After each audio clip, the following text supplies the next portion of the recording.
Yeah, what up? How y'all doing? How y'all doing? I know it's kind of late. I know it's kind of late. And we'll see how long we be here. I just came. I just come on and vibe with y'all. I've been a little busy today and a little tired today. Uh, how y'all been doing? What y'all do today? How y'all been doing today? What's going on? What's the gossip? What's the tea? I clicked on here, and so we can kind of talk or do whatever y'all want to do. What do y'all want to do today? I'm gonna see if my guest is gonna be prepared to come on. She's taking care of something right now, so we'll see how that plays out, and I'll try to stay on long enough for her to come on and join the panel with me and share some things that she would like to share with the channel. I'm just not going to tell it right now. Not right now. We'll wait and see. And once, she hits the link up top, we'll hear her story. We'll see if we can find some interest in her story. Let's just leave it at that. You rest today, baby. I really, I rest quite a bit today. I just had to run out to Target for a minute, and then I am back. But I was like, I come on, let me do some ladies' night, but I like to do ladies' night with everybody participating in it. Yeah, I can bring a show, but today I was like, oh, ew. I watched a couple of movies this morning. Really ain't did nothing today, and I still ain't got up to see why I keep getting this blue screen popping up on this damn channel. But I'm gonna work on that too. So, but taking that one day off, and then I decided, when I woke up, I was like, oh, maybe I should go in for 6 hours, and I was like, no, maybe not. Then my body was like, maybe not today. So tomorrow I will. I'll be getting up and leaving out quite early tomorrow, but I have the show, and I owe it to you guys to come on to, spend a little time and do some things. Hi, Louisa. Um, I guess now we can kind of we can lay if Mr. Kelly is calling people and singing, because it has been proven out here. I mean, from what I find. Did you guys see the article today? Hi, Jason. We'll try to talk about what Jason want to talk about today, because he likes talking about old Sparkle and R. Kelly, which I don't know. I don't have anything. I mean, I can't really. I don't know. I don't know about no darn Lisa Van Allen. I don't know nothing. Let me put this camera down. I don't know nothing about. Uh, uh, um, I don't know, Jason, and you be asking, and I'm like, I don't know. Well, Geronda Pace lie on R. Kelly, and that is why you have Jennifer Bonjean, the attorney of Mr. Kelly, that has wrote up in her paperwork about the Bad Characters Act. So she's addressing that. She's addressing that, whether if the things that Geronda Pace is saying should be admissible or inadmissible, because she, yeah, that she's attacking it, Jason. I promise you, she's attacking it. So you say TSR posted it and saw it on HN. Yeah, and it was on LL. Let me show you where I saw it from. So, with that being said, I guess, hi today, Lady in Black, Louisa. Hope I spoke to everybody. Harlem. Who am I missing? Miss Brown. You was the first. I spoke to my love. Miss Denise, I got you guys.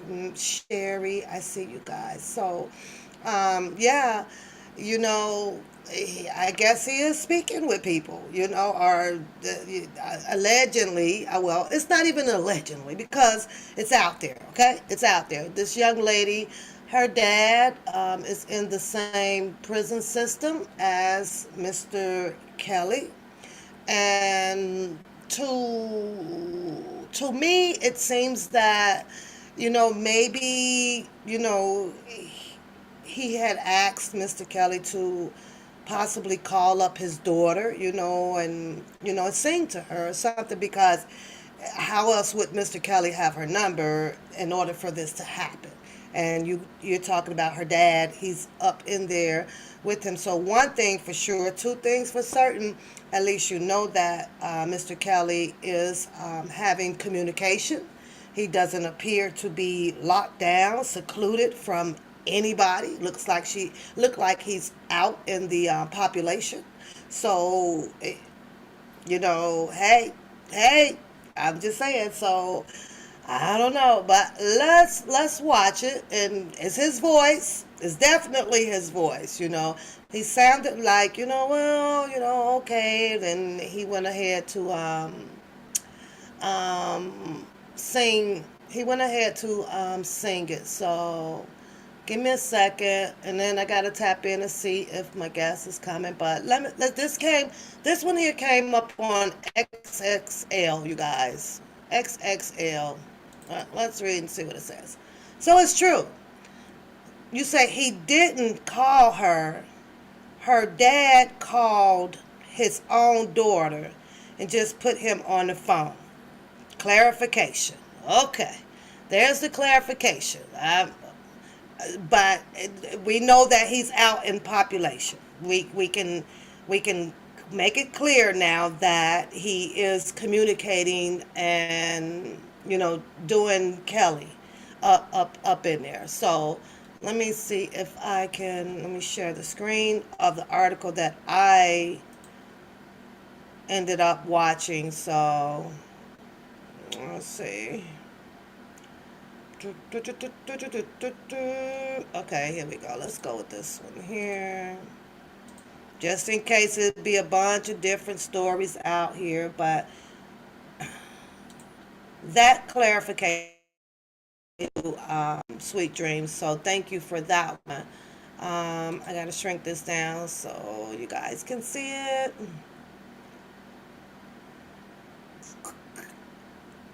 Come on. Don't give me no problems. Don't give me no problems. I'm waiting for it to come up.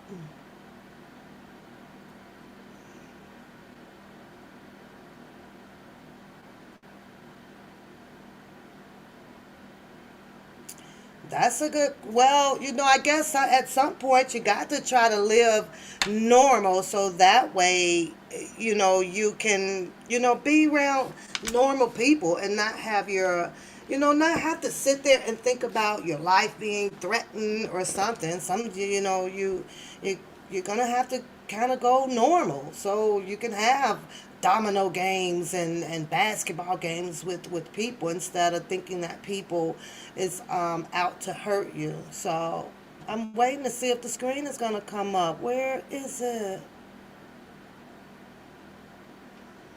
'Cause I don't see it.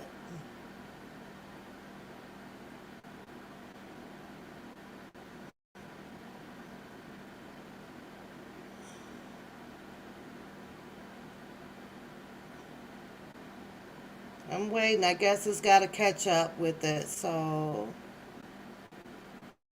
da, da, da, da, da, da, da, da. Come on. Okay, there we go. This is where I saw the article today. Did you guys see it in this one, or you saw it in a different one today? Hi, Juicy Love. What's up, girl? Hey, Lisa. So let me blow it up so you guys can read it. But I'm only posting this, and I only just brought it to your attention because if there's another phone call that's being made and he's singing to a person or whatever, I guess it's okay to say that, that it's some truth to it and not continue to argue about it. Is the only reason why I'm looking at it like that, because so We start hearing out here. I don't know why it's running. Here we go with this running slow shit. Okay, I'm gonna leave it that. I enlarged it. Video appears to show this was on her IG. Um, this was on, she posted it up on her IG. This is a big thing if you get to talk to Mr. Kelly and he gets to sing to you. You can't hold this in. You got to go share this information. She's excited, and her dad made something happen and she couldn't believe it, and it was like, oh my God. You know what I do like about it? That it was nobody from the YouTube streets. That's what I liked about it. It was somebody different. You know, you say, yeah, you caught my live. It is somebody finally different. So now you don't have to hear the arguing about, oh, he didn't call you. Oh, he didn't sing to you. So that made me happy. That made me happy, y'all. I know if we'd heard it that it was somebody on the YouTube, the first thing would be like, well, he don't even F with you. He didn't even call, So we don't have to hear that now. So I was like, yes, finally, somebody different. Oh my God. The video appears to show R. Kelly singing to a woman on prison call. Watch. That's a to woman on prison call. Oh, and it says to watch. R. Kelly made a young woman's day by singing a song via the jail called while the R&B singer is currently behind the bars and racketeering and sex trafficking. So, in a video shared on her TikTok, and her name is Jizzle Old YKK, the woman whose account is handled. Okay, so she went viral with it. We talking about Mr. Kelly. So she went viral. Oh, this damn blue screen. Where is it coming from? I do not know. I do not know. It says in the clip, the woman asks Kelly to sing his song, Love Letter. The only thing that, this is coming from XXL, and of course, they couldn't just write the article up in good spirits and stay positive with it. They had to go and put in here this old, it's speaking with the disgraced crooner. You know what I'm saying? I'm like this. Come on, people. Come on, people. I wanted to ask you something, she said. Can you sing a song for me? R. Kelly went on to ask, well, which one? So the woman replied, the love letter.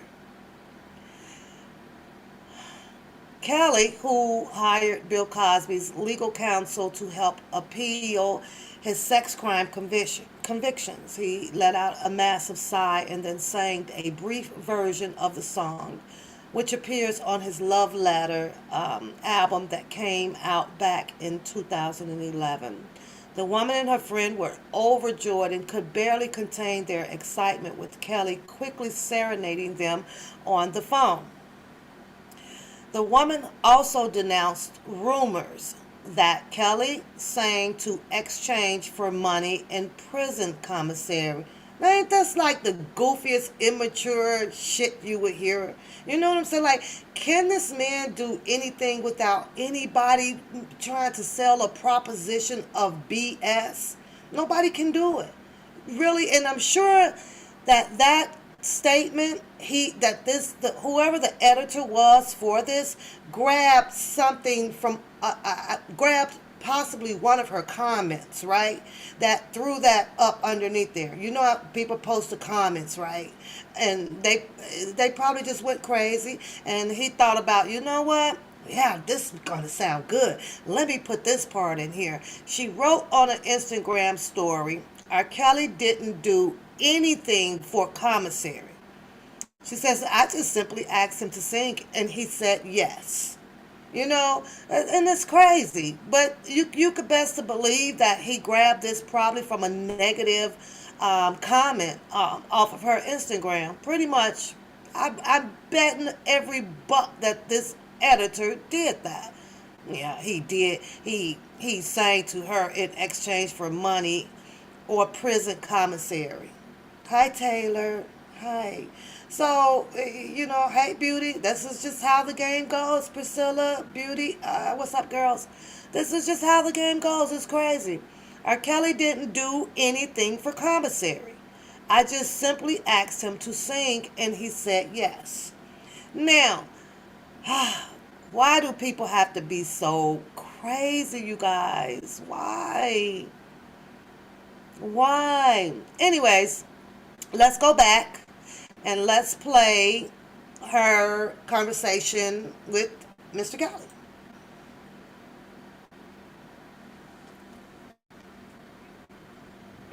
The love letter?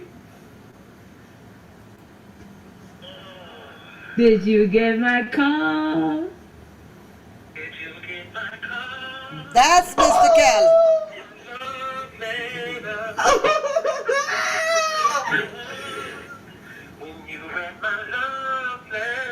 You did. Thank you. So let's give her some shout out, y'all, because now we can believe it. We don't have to sit in here, oh my God, he didn't call you. This was somebody outside, has nothing to do with sitting here under the umbrella of Mr. Robert Sylvester Kelly. Now that's some real shit. That was real. So y'all can give her a shout out, for getting that opportunity um, by, her dad is being incarcerated up in there. Now, I don't know how many times he may do this, you know what I'm saying? But I like to give her a shout out. Jizzy Zold YKK. Yeah, I give her a shout out because it's real now. No arguments behind this. Nobody can say that that was not him. That's him. And let's play it again. Let's play it again. Let's just play it again. I don't know. I'm giving her every shout out over here. XXL, just write the articles up without all of the BS behind it. This shows that, he's still in communication. This shows that it's possible that he comes out into general population to keep the normality going in his head. It just doesn't make sense. And I know that he is a celebrity, but he's a celebrity outside those bars. When you go in there, you have to adapt. You have to adjust just to, be normal. Do the normal things that they are doing in their dominoes or, a basketball and things like that, because sometimes it will bring you your safety that way as well. You have to connect for a minute, and those people up in there, if you ask me, some of those people have his back better than the people that's out here. Those people, and we'll pray that nobody doesn't hurt him or send out negative information or keep trying to be scamming on him and stuff like that, So we just it's just something that's just going to have to be dealt with. I know a lot of people thinking, oh my God, he's not safe. He's not going to do this, but you'd be surprised, they have to form, brotherhood up in there as well. Some is going to fit in, some is not going to fit in. But I truly think that if he just go, just act normal, to talk, say, hey, how y'all doing, shake your hand, stuff like that, fit in. And I think that, he will be okay. And we know that, you'll acquire a relationship with some people that will definitely watch your back. We have to stop thinking that everybody is after him or everybody hates him and everybody's going to do this, because you have to keep in mind, incarceration, those guys up in there, yeah, I'm sure that they're trying to plead their innocence too. I'm sure that the guy or the dad of this young lady is fighting to get up out of there too. So being incarcerated, they have their language. They have they moves and grooves up in there on how to get by. But let's hear him one more time, you guys. Oh, where did it go? Come on. I just clicked play. Oh, there it is. Oh, no, I don't want to. Oh, it's only going to let me play it one time. Are you serious? Yeah, it's gonna make me log into TikTok, and I do not want to log into TikTok. So let's see if I can go back to the article. Yeah, it's gonna make me log in, you guys, because I already played it one time. No. Mm. Are you serious? Let me see if it's on here.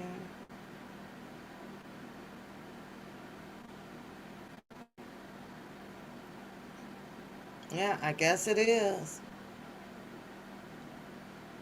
Well, let me play it. Yeah, I don't want to log into TikTok, so there you have it. Oh, let me stop sharing this here, over here. I don't know. I give her shouts out. You say he has been in general population. This is nothing new. You yes. Love letter? Did you get my call? Did you get my call? Love letter. When you read my love letter. Yes, thank you. And you know what else is going to show? I'm not sure. Okay, let me get out of that. You know what else this shows, though? You know what else it shows? That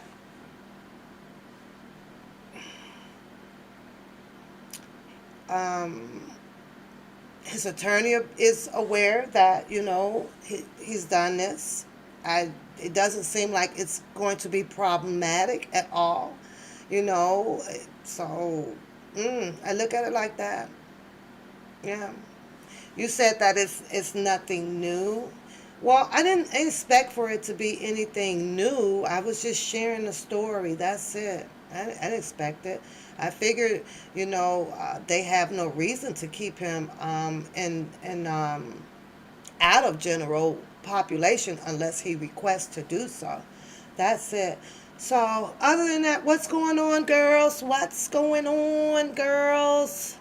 Okay, let me go back to here. This goddamn screen. I hope I don't have to take my computer in, you guys, because I can't find out why this blue screen just keeps popping up here. I don't know. Now that's a button I did hit, beauty. I hit that button and I can't retract that one. I cannot fix that one at all. I'm gonna go back over here for something. So I don't know. So what do y'all think? Good news? Is it bad news? Do you think that he still shouldn't be socializing with people? You think that he should still be to himself? What do you guys think after that? What are you thinking? I like it. I do. I like it. I like that. There's still that normality about him. So you say you love that song. Did you get my call? You like that one? So I'm still waiting on my guess. And hold on. We'll give her some time to get in. A lot of you people may know the story, some may not know the story, but this is her story, and I kind of want her to tell the story. So it's entrepreneurs that hand makes eyewear and things like that, but they also have a story about how they got there. What is their purpose of being there, the torment, the distractions of staying there. So it's a powerful story behind it, and I hope you guys stick around for it. In the meantime, between time, you say you had me looking out for green apple kinkle. Oh, you got the red. I don't even want none tonight, girl. It took me 24 hours to heal off of that kinky. Usually take me about 6 with the Snoop Dogg, but the kinky, yeah, that took too long. Nope. What you say, Audrey? What you doing up there, Audrey? You so that clearly shows that he is in exactly. He's in good spirits. Yeah. So, and I'm like this too. Hell, if you're incarcerated, um, there's no need that you should feel that you don't hustle. You have to hustle in there as well to survive. So, if it comes down to being said and done, and you know what I'm saying? Like if I'm in there and I'm the king of R&B, right? And I got hits for days, but I know that the commissary looking a little short here. You know what I'm saying?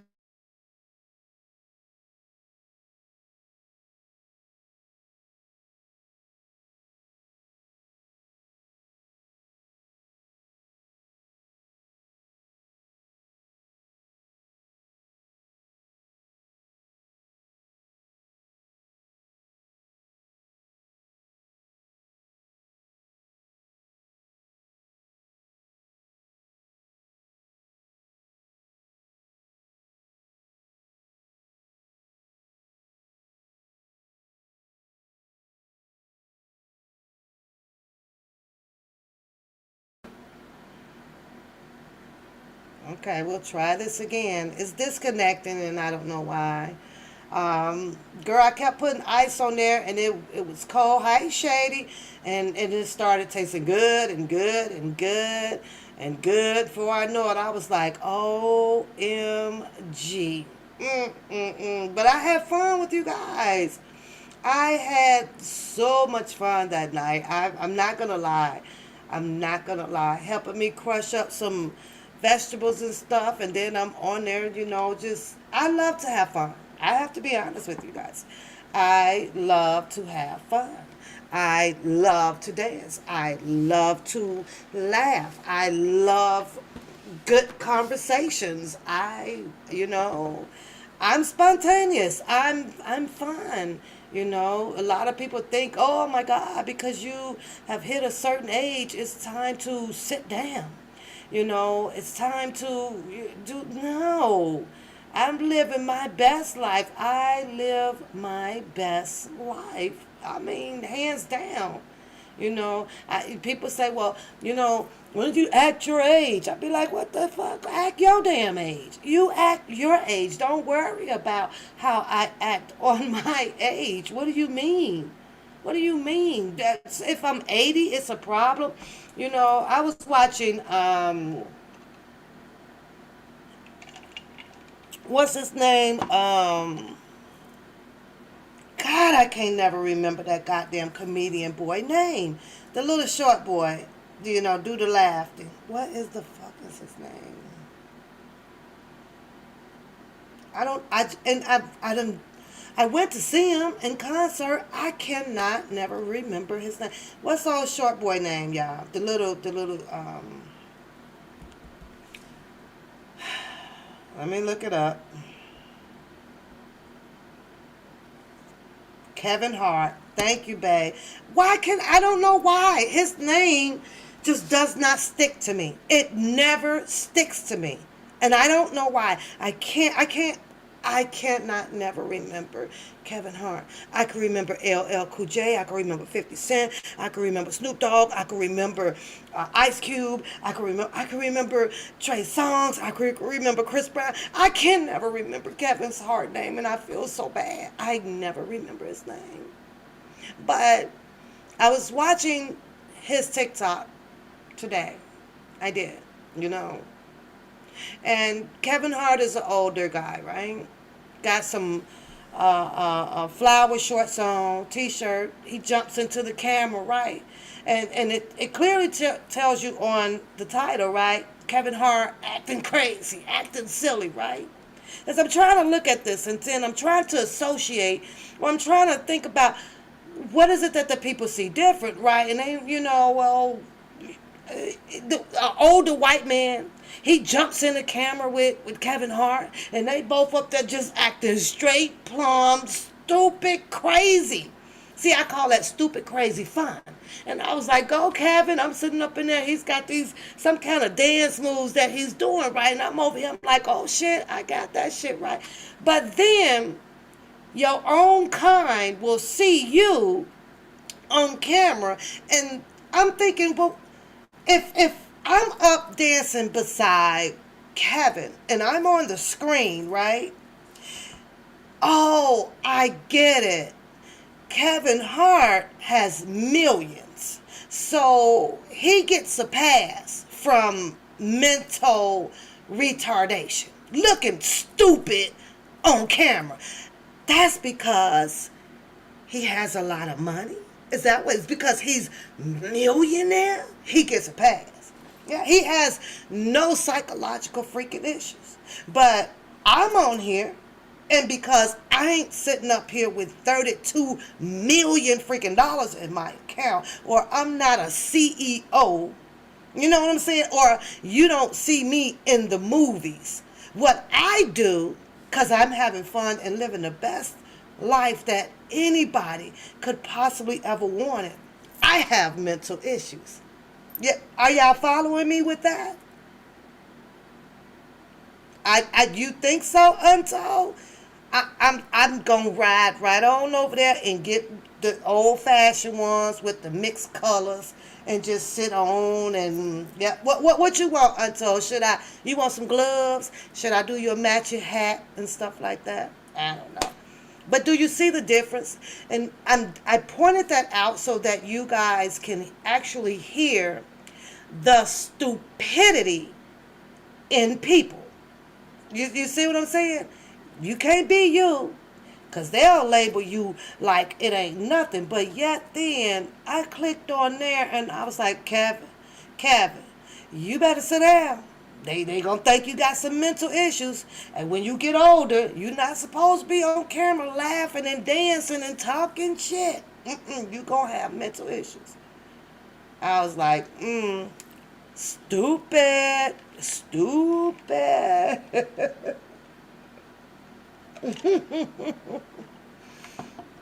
Stupid. The rich people get a pass. And you know half of those rich people, they ain't been to all of them college degree up ass colleges. Nope. No. They haven't. But they get a pass. Allah Akabar, what's up? Assalamu alaikum, my brother. Assalamu alaikum. So, where you been, Allah? Where you been? Where you been? I ain't seen you in a minute. No, I'm not going to cover the Quran. No. A religion. Allah. I don't get into the religion because it's religion is so diversified. And when you get into religion, you just can't talk about one religion. You really can't, because you have so many different people that's under the umbrella of different religions. So I just don't do it. We all are one nation under God. I could never, I don't like the different religions. I don't. I feel like different religions reminds me of the war that's going on. It's a different ideologies over here, it's different methodologies over here, and it just crashes with each other. So you say if you marry an educated woman, it will make an ego in her that will ruin. Y'all welcome Allah to the chat. I ain't seen you in a minute. It says that it will make an ego in her that will ruin the family and even the dog. So what you saying, Allah? You just stay humble, relax, and enjoy life, right? There's no need to be a perfect Patty, Paula, perfect Paula. Hi, Bird, and hi, Sherry. Hi. Yeah, I hope you've been good, Allah. You been good? Hey, Keish. What's up, girl? Oh, y'all welcome Allah. I like Allah. But Allah, I think, when you do get into well, you talked about the Quran, but when you get into religion talking, you literally have to go be sitting with your peers that's under the same religion that you are. You just can't do that in open season. You can't have an open book on that, not with different people, because it'll be a fight. It'll be yeah. It'll be, yes, I do. You gotta keep it. I can't do all that. I think sad. I think worrying, stress, unhappy. I think that it just takes away pints of your blood from your heart, and then all of a sudden you're wondering why you have all of these illnesses and the headaches and the thyroids and you I think that the more happy you are, I think happiness fights off a lot of illnesses. A lot. I do. I think that it fights off a lot of illnesses. So, growing up and learning that there's cancer, there's, I can't name them all, but because I'm not a doctor, but all of those types of illnesses that kills us, I I grew up thinking, and I was telling myself, it's got to be people that is sad or that having tragedy going on in their life. So I used to be like, I'm gonna always be happy. I'm gonna be happy. I lie with if I had a boatload of bills over here, I'm gonna be happy. I just like I'm gonna be happy. So and I'm just always happy. I do know that the negative stuff, nah, it is a thief. Steal your happiness and your soul. It'll take your soul right away. Outside of tragic accidents that happen, as far as car accidents and being absolutely born that way. Sometimes that's something that you can't help, is when you're born that way with those situations. But once you know that you was born perfectly healthy and you living the best of your life and things, it's like dust it off. Even relationships. I think that it should be a time limit on relationships. You know what I'm saying? And my glasses are dirty. Yeah, I think there should be a time limit on it. I know we can't set one because I understand love. You've been into a long relationship and things like that, and you know that that's your partner. I understand grieving for quite some time if you have lost a loved one, your husband or your wife, and you lost that person. I can understand that part of it, but I think when it comes to just um, relationships and stuff, I think it should be a time limit on it. Like, okay, I'm just gonna cry for a week. Okay, I'm just gonna be sad for a week, and then you got to pick it up. Got to pick the ball back up, get it moving again. Who's having a birthday? Shady and Audrey had a birthday. She sure did. Happy birthday, ladies. She sure did. I forgot. She did. Happy birthday, sisters. Many, many, many, many more to you guys. You say Kels has received over 200 positive comments on Andy Appleseed YouTube channel for that. That's what's up, Keish. That's what's up. That's what's up. You say stay 50 feet from all unhappy people. I don't know. Beauty, is you happy? Because I'm happy. If you happy and you know it, Allah, thanks for coming through. In case you end up sneaking up out of here and I don't know that you're going. You say, what topics do you normally discuss?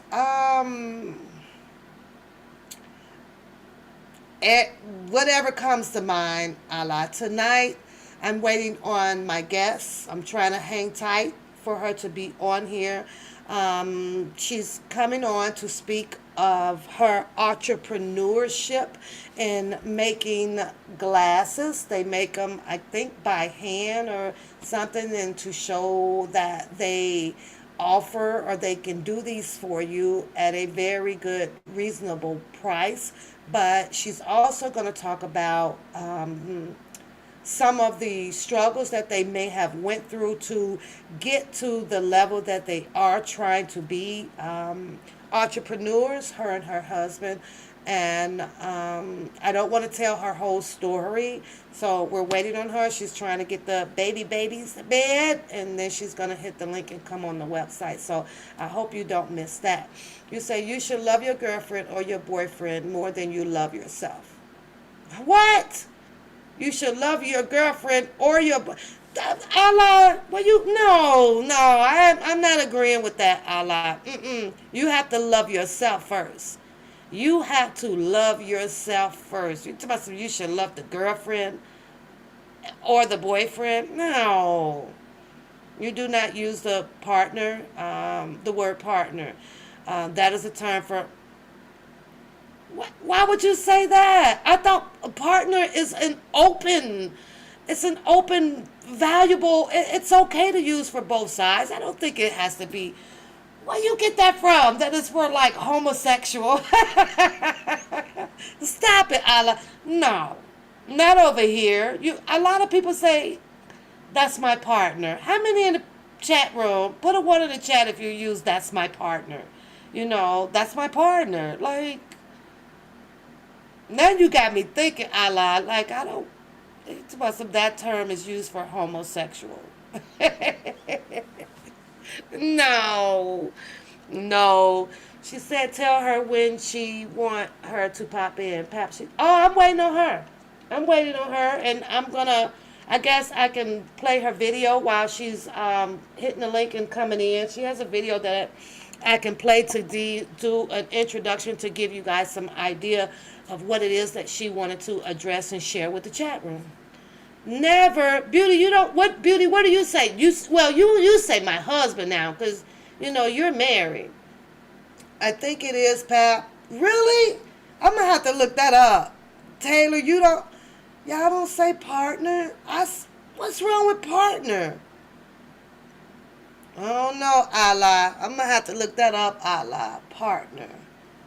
Priscilla is thinking that you may be right with that. Keith says never.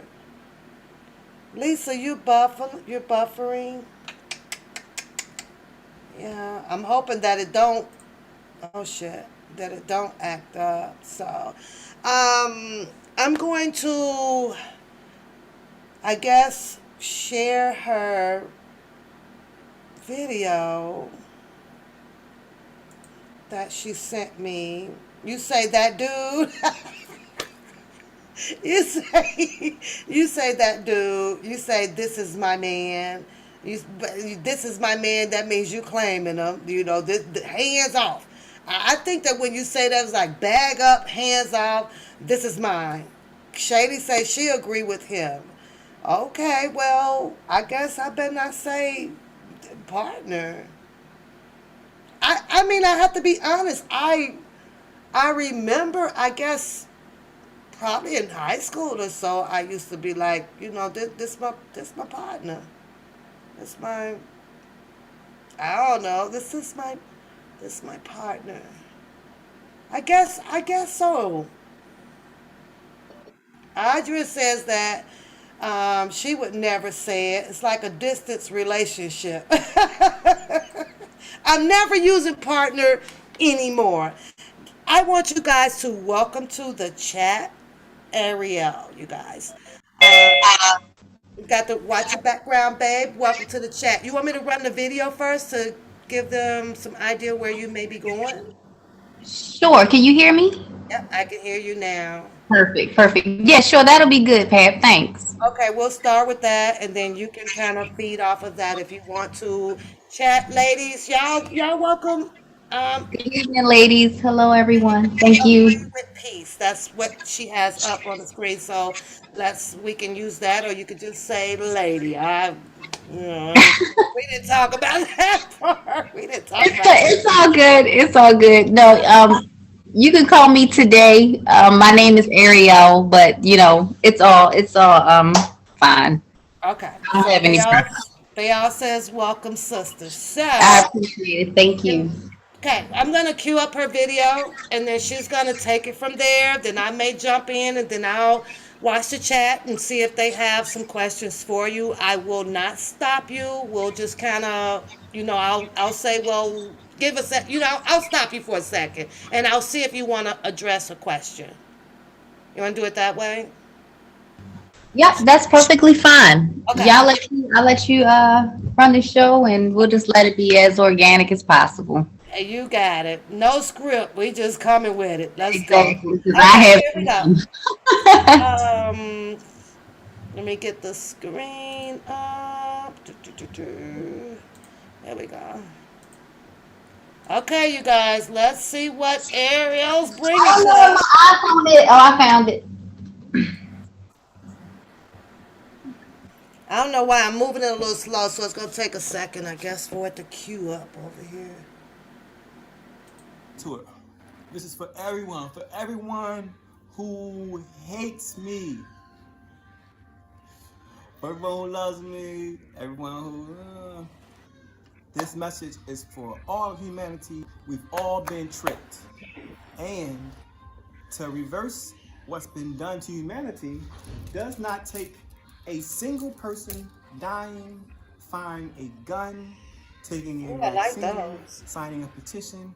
Nothing has to be done except what's done by you. So, humanity, I'm offering you this gift. Two things I'm offering you.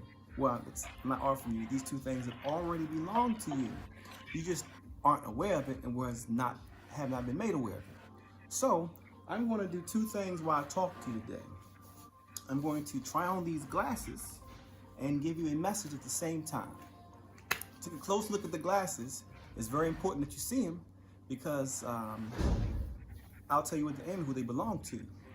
But nonetheless, humanity, we have been to it. So, no one hates anyone. No one loves anybody. Everybody's everybody. All people are people. Fuck these people people who call themselves Jews, people call themselves blacks, or call themselves transgender. All that's all a trick. It's all a lie. We've all been lied to, and all of humanity is guilty of one thing. 100% Hey, all Tab, humanity. I actually just emailed you another video that's actually more relevant to the topic. Okay. So if I just emailed it to you, so check your Gmail and see if it's there. Okay. Okay. You want me to finish It's this short, one out? and it's much shorter too. Okay. You want me to stop this one All of and us pull the other Yeah, one? yeah, all yeah. We created. can stop this one. Okay. How do you fix or save Hold on. humanity? We're going to start another one. She wants to put a more current one up and a shorter one. So give me a second. God gives humanity something called consent, which means that God says, hey, there's The one that says Sergio the first. No, I just sent it. It should be Clear Sight Givers. Got it. Okay.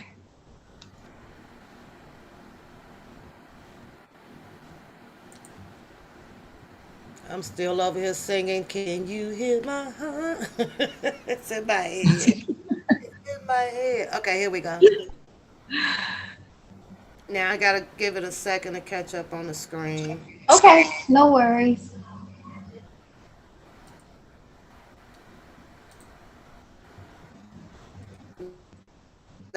I know it's an ad on first, so. Santan's going to be talking about $1 trillion lawsuit Allah, that's can you hear it? in the making. The video's not. Oh, there it is. Okay. I care for the prison system. So basically, I'm the guy that goes inside the prison system.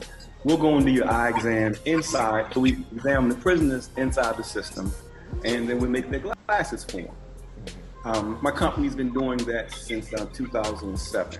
Because of the nature of my business, I get to see everyone's records, and we see pretty much 70% of the population of the inmate population when we're in prison to do eye exams for them and make them glasses. And whenever we get patients that have illnesses or situations that are beyond what we can do or we're legally allowed to do, being that we deal with optometry and opticianry, we have to then refer them out to an ophthalmologist. And the ophthalmologists are the ones that do the diagnosis, that do the surgeries. So in the state of Maryland, I noticed that I started seeing patients over and over again. I presented the state with 500 patients in a 6-month span who had not been seen, who had been waiting for months and years for service. I'm in a system that's got 60,000 black inmates that have been constitutionally raped, and it's continuing right now. So the least they can do, they're going to force you in the environment is giving you constitutional amendment rights of your medical care. but they don't. They haven't. I have proof. And the funny thing is, the state of Maryland deleted over 500 inmate records that were showing that they were being discriminated against. So every day their vision gets worse and the condition gets worse and it never returns. And listen, I am the system. Of course, I am alienated and I don't have nobody backing me. And y'all don't realize that I'm in all these different rooms. I don't realize this big fighting. I'm telling you, we got a machine that cures cancer, brother. Yeah. We're telling you that the people are neglecting the prisons in the system. I'm in a lot of places, and everywhere I'm at, it's a fight. How you doing social distance in a 5x3? How are you doing a social distance in a 5x3 then? That is you true. can't. I mean, a lot of good things happen for these prisoners at a cost savings to the state.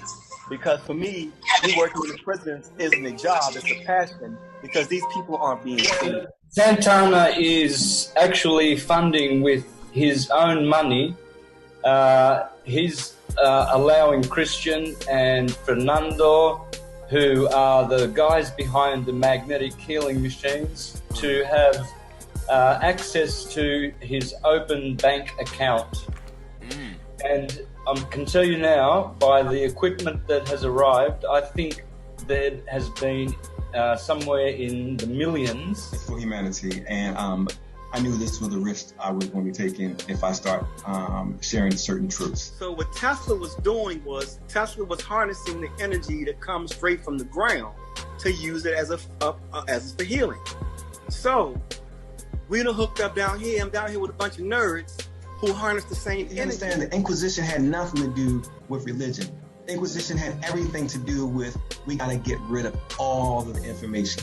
What's going on right now? The Inquisition is still taking place. These things are barbaric. They're barbaric and they make no sense. They do nothing but destroy families. We agree that does not make any sense to have a pregnant woman in prison. Any prescription in the world, no matter how strong or how weak, we can make it by hand in a matter of seconds. Anyone can do it. I'm giving this job to humanity and to the children because the adults have just boxed this whole thing up. Okay, we are back. I was writing a question down that I had. Okay, you guys, this Ariel, and she's gonna turn your background down a little bit, babe. She's gonna Yeah. follow behind the video, give us the history, why you guys chose this as entrepreneurs, why you are running into problems that is prohibiting it to work to the level that you guys thought that it would be. Can you hear me? There you are. Hey, because you guys are doing this, it looks like going inside of the system. So go ahead and introduce yourself. Go ahead. Wait a minute, let me get rid of this here. Okay. I want to make sure everybody, can you actually hear me okay? Yeah, put some ones in the chat if you guys are clear with the media. You guys can hear? Is it too loud? What's going on? Talk to me, mods.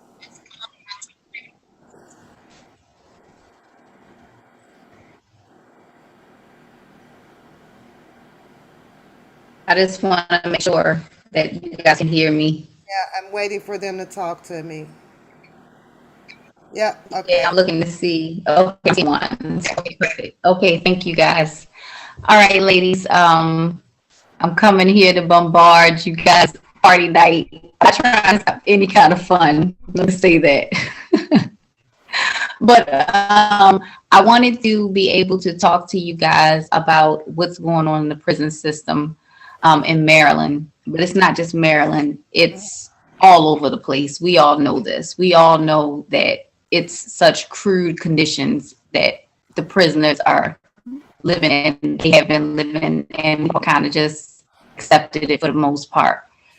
My husband, as you heard in the video, he used to be the contractor to do the eye care for 14 years in the state of Maryland Florida, Virginia. He was everywhere. But this particular situation is about Maryland. And in that time, we would continue to see the same patients over and over and over again. And these patients need to be seen by ophthalmologists because it's beyond our scope, because we're optometrists and we also fit for eyeglasses. These people are chronic care patients. They have AIDS, they have cancer, they have diabetes. So all of these cases are people who need to be seen on a regular basis. And we're seeing that they're not being seen and months are going by. So we're complaining to the prime who we actually work for to let them know that we're seeing the same patients and these patients still haven't been seen, and we're very, very concerned. And so we tell the prime that, and they say they're going to look into it. Well, this kept going on. This kept going on. So we had enough after 5 years go by, and we tell the state directly what's going on, because the state, I apologize, the state hires a medical prime to basically be liable for anything medically that goes on with inmates. So the state is not responsible. Okay. So at this point, when our boss is not basically, it's basically going to your boss and telling them that one of your coworkers isn't doing their job and you do nothing. That's what the equivalent of it is. Right. So basically they did nothing. So we tell the state. The state then decides to not make the doctor see his patients. The state then decides to just delete the patient's records that show that they haven't been seen for years. Wow. These patients are going blind. You know, these are not, this isn't a situation where it's just somebody not getting their commissary, which is a problem too. You know, that's not okay either. But this is a person that's never going to be able to get their vision back. You know, so this is not a thing that the people who it's happening to, they're not okay with this. But unfortunately for them, they're in a cage, so they can't speak for themselves. What we're trying to do is we're trying to bring awareness to families, friends, anybody, just any human being who knows that, hey, you know what? I believe that if a person has to go to jail for whatever reason, if they get given a sentence, then you know what? They have to sit that out. They got to do it. I don't necessarily agree with it, but that's what the situation is right now. At this point, you are state property. The state is supposed to take care of you. They have taken you in, so they have to take care of you. Absolutely. And they're not doing that. You know, it's already bad enough the food in there is, you can't believe what they're feeding these people. And pregnant women, you can't imagine the conditions that pregnant women are living through with a baby inside of them. It's all inhumane. People are being elected. They are not being treated like humans. Somehow they're in a society where if somebody breaks a law or makes a mistake or is just in the wrong place, you are completely thrown away once you go into these states. Once you become state property, you are completely thrown away. You are nothing anymore. You're not even a person. I've been to doggy kennels that are way nicer than the conditions that they have human beings in. And I understand that there has to be some kind of mechanism in place for people who are violent offenders to society. I understand that. Right. What I don't understand is how it's the constant, the perpetual state of you're just nothing. Once you've seen out your sentence, and you are just treated so disrespectfully in a manner that you can't imagine that happens to these men and women when they get into this system. You can't imagine what they are actually dealing with on a regular basis. And they're not getting their medical treatment. They're not getting their medication. They're not getting healthy food. So our whole thing is, it's like, all right, you're not going to take care of these people. So if you're not going to take care of these people, then let them out or take care of them. Do something. You know, the fact that we're in a state where we cannot just tell the truth. My husband lost his job after he wrote the whistleblower letter. Okay? All he was doing was telling the truth. But he lost his job. And the doctor that wasn't seeing his patients for 5 years straight is continuing to not see his patients because he still has his job. Not only did they fire my husband, but they also forwarded his last payments to another person that they awarded the contract to. All the person had to do was open up a business with the same exact acronym as ours, POS. And she told them to change the mailbox, and they sent our money away. And then when we told them that she fraudulently used our MBE number for taxes and everything, they just told us that it was an internal problem and we had to go after her. Now understand that they don't care because we're two black people. She's a black doctor and we're a black owned company. So it's just basically let the niggas fight each other. That's what they want to do. Even though they know full well that they illegally transferred funds to someone else's account, and they know that they used our MBE number. The MBE office acknowledged that we could not be released from out of our contract unless we agreed to it until an investigation was concluded. And to this day, it is March 26, 2022. We have yet to have a conclusion of that investigation that took place. And we haven't been working since, I believe, maybe April of last year. Let me ask you a question if I can. I have a question. I have to ask you this one. Please, You're saying that these people came along and funds was transferred. I'm going to have to say moved without you guys' consent. Something was stolen from you guys, is what I'm hearing. Correct. Were these people able to piggyback off of what you guys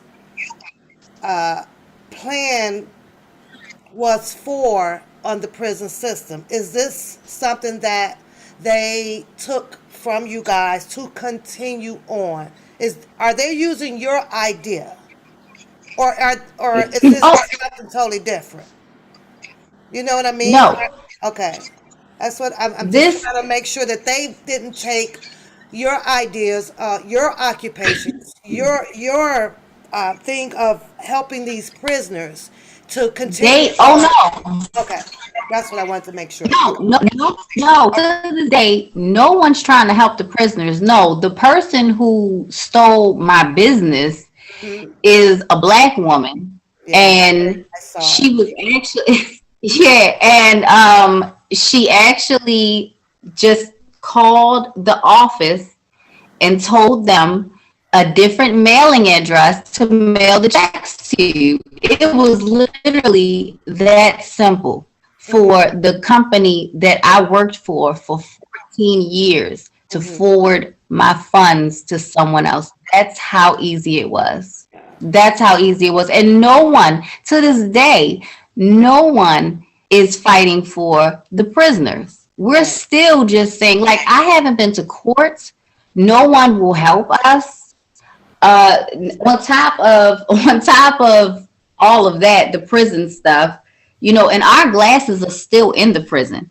Glasses that my husband invented that I was telling you about, that I'll also show you. But that our technology is inside of the prison already. Right. Now, at this point, from my knowledge, nothing is happening for the inmates. No one's being seen. Nothing is being done Why did you guys because choose to implement your idea to the prisons? What made you want to what idea are you speaking of? helping them with vision, being doing Oh, the well, what made you we decide already. to want to put it there?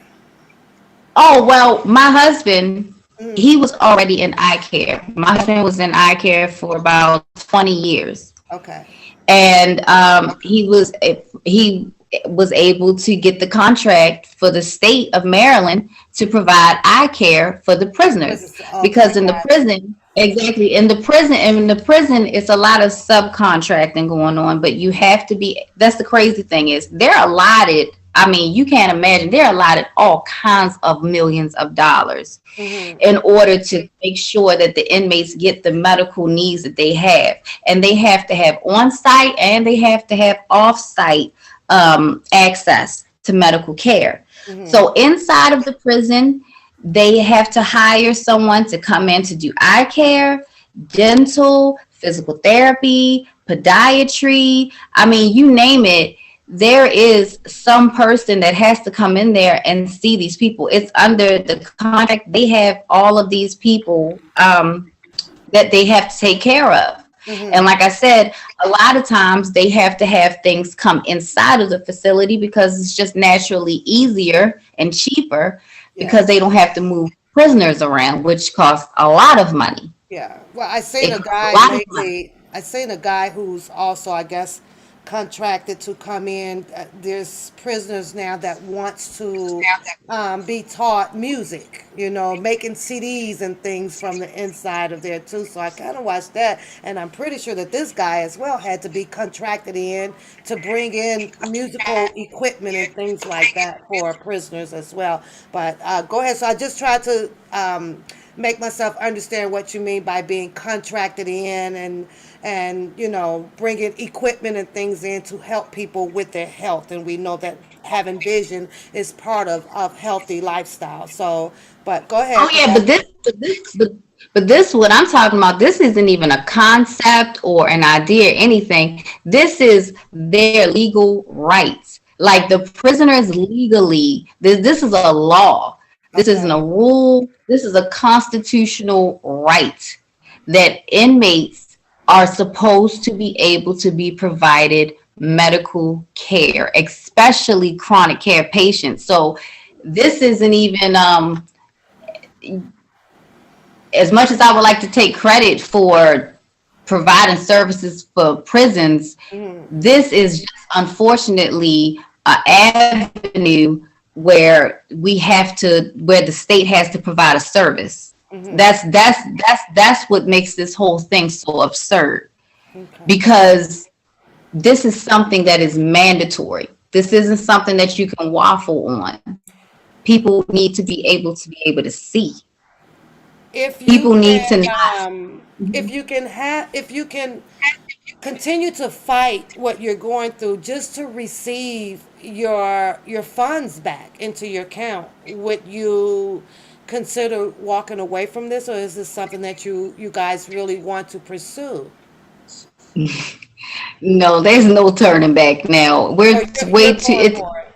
You're going for it. Yeah. Well, Okay. well, the thing about it is they've made it impossible for anything else to happen. You see, with my husband's technology, see, Uh-huh. it's bigger than just the prisons. Okay.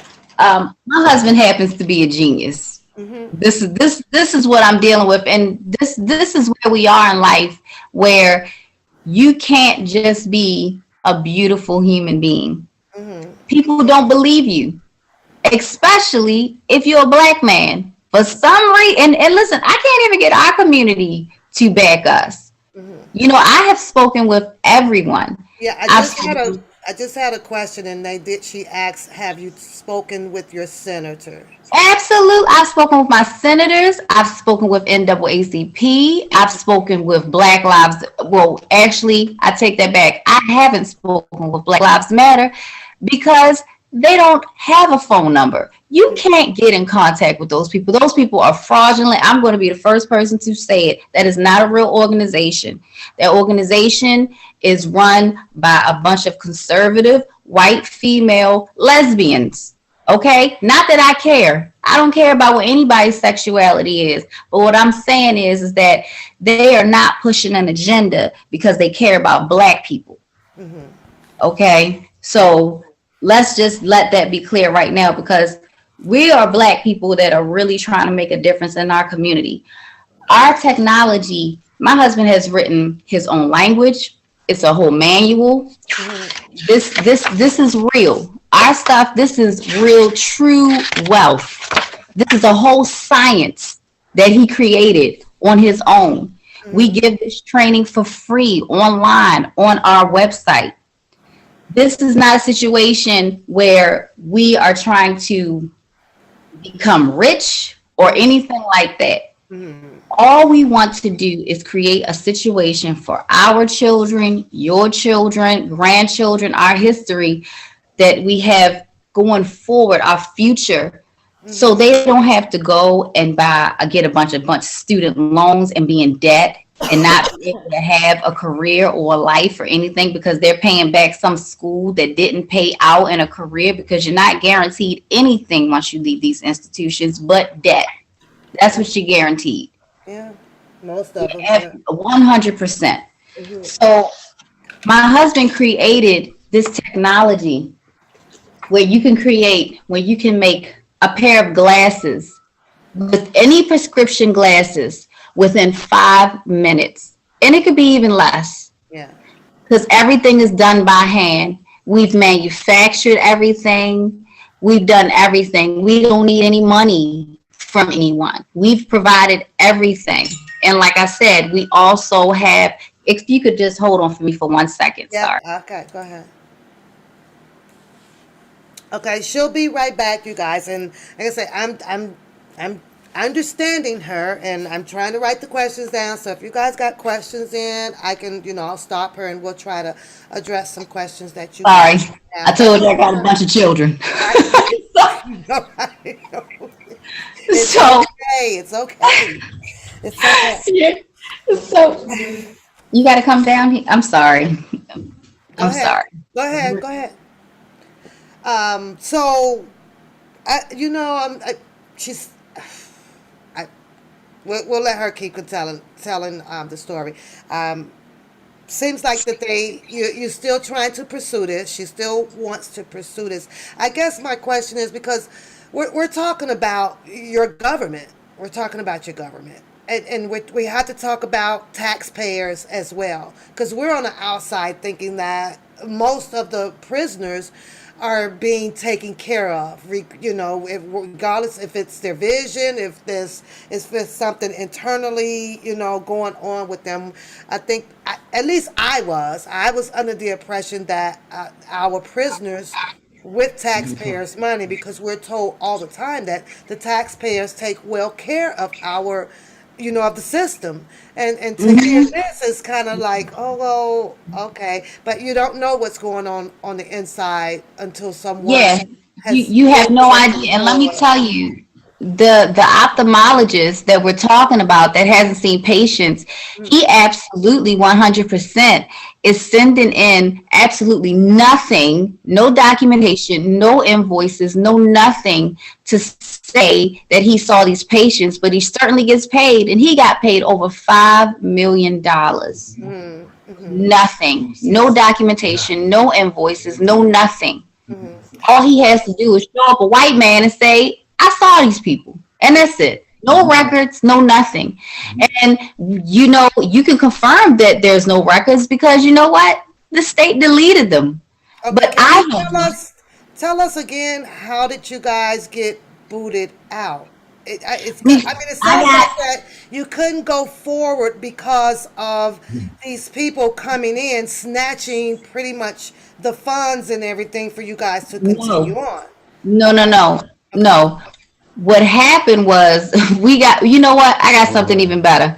Okay. I'm going to actually bring my husband down here so he can tell you exactly what happened. Okay. He's got to finish dealing with the kids. Okay. But I'm going to bring him down here. But no, what happened was we were already in it. We had already been complaining. We complained to the prime, we complained to the state, and then when the state decided to delete the records, we had to become public, because understand that these are also our patients too. So now we become liable because our patients aren't being seen and they're losing their vision.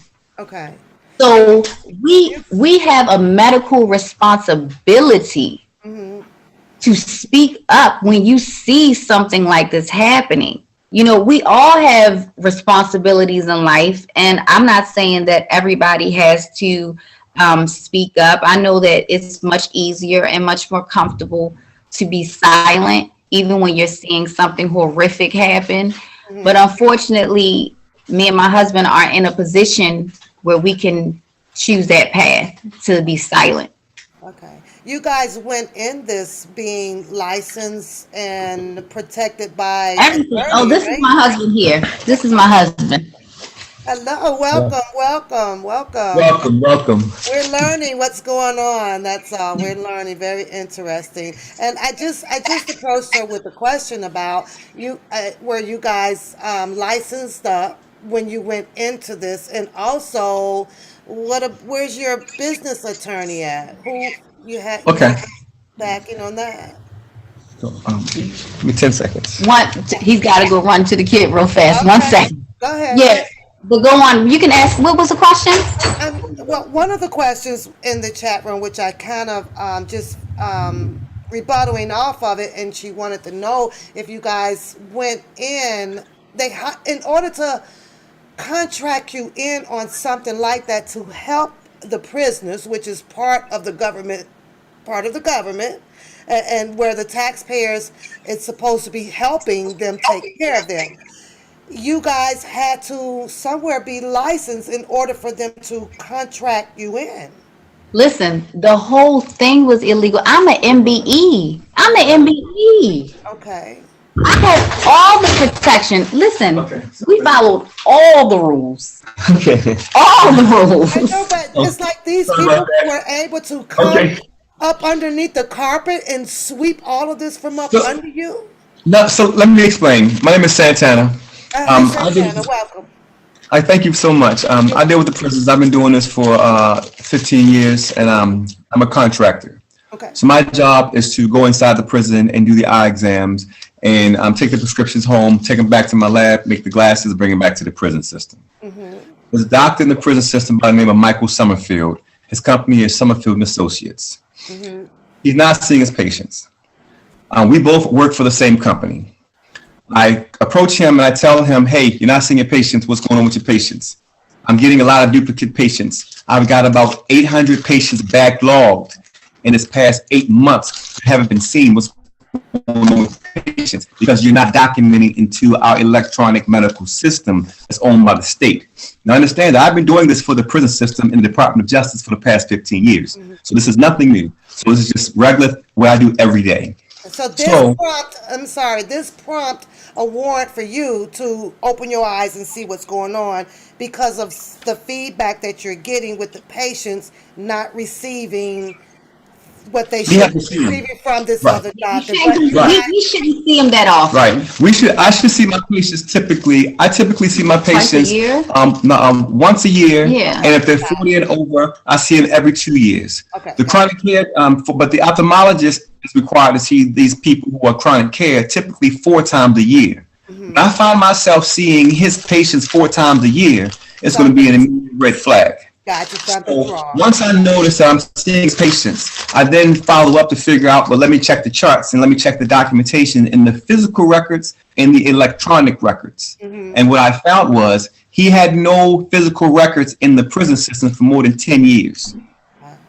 No physical records. He took everything home with him. Now, what I'm saying to you with 100% certainty, and this is not conjecture, he was paid more than $5 million of taxpayer money without providing any documentation. And I know 100% factual proof that he did not see his patients because all the patients that he see are generated by me. I generate all of his patients. And when they're not seen, they come back to me. I document everything into the system. So The state of Maryland, I'm not sure if they were aware of it, but I made them aware that these people weren't being seen. So what I did for the state of Maryland was I showed them a cross-section of 500 patients in a 6-month period who were waiting to be seen. And some of these people have been waiting for more than 3 or 4 years and still hadn't been seen. Okay. When I presented this information to the state of Maryland, who is basically, the state of Maryland had no culpability. They had no type of legal ramification because they had a prime to take all of the legal ramification for the medical portion of the contract. Right. Now, I want you to understand that this medical contract is a $700 million contract. So it's not a small contract. It's a $700 million contract. Yeah. So I took this to the state and said, hey, listen, I've talked to my boss. So understand that this was only going to hurt me.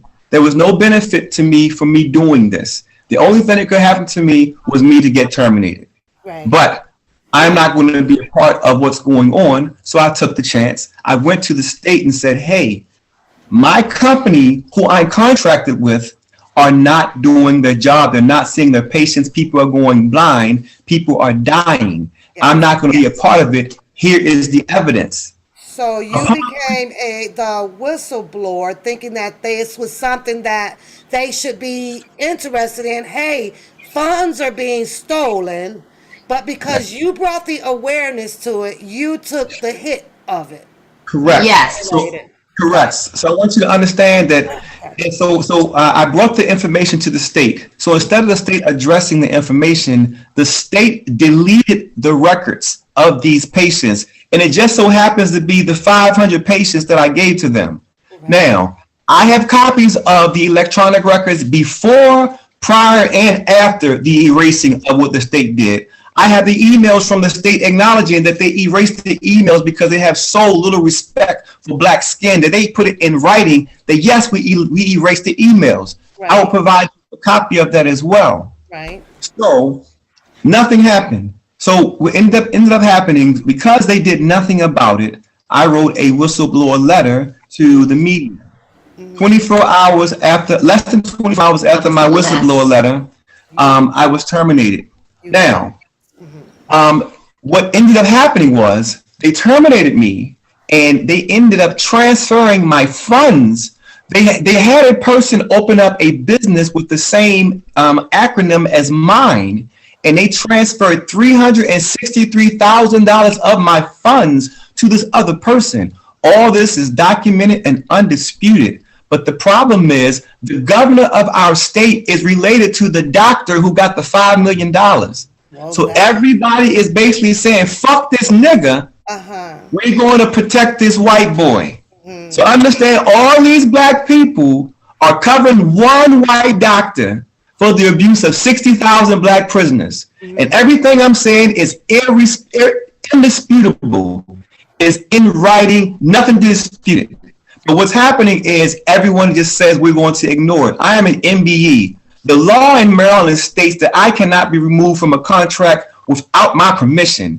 They literally stole my money, used my tax ID number, my federal tax ID number, used my signature, used my MBE number, my MBE signature. They forged everything. I went to the Attorney General. I went to the IOG. I'm so bad. I can't even send a letter to the governor. I went directly to the governor's Office of Minority Affairs. Her name is Michelle Johnson. I went to the MBE in Maryland. Her name is Shawana Overson-Blackston. I listed everybody's names, all the inmates' names and their conditions and why they need to be seen. They took my money and fired me because by taking my money means that I cannot bring awareness to what's going on.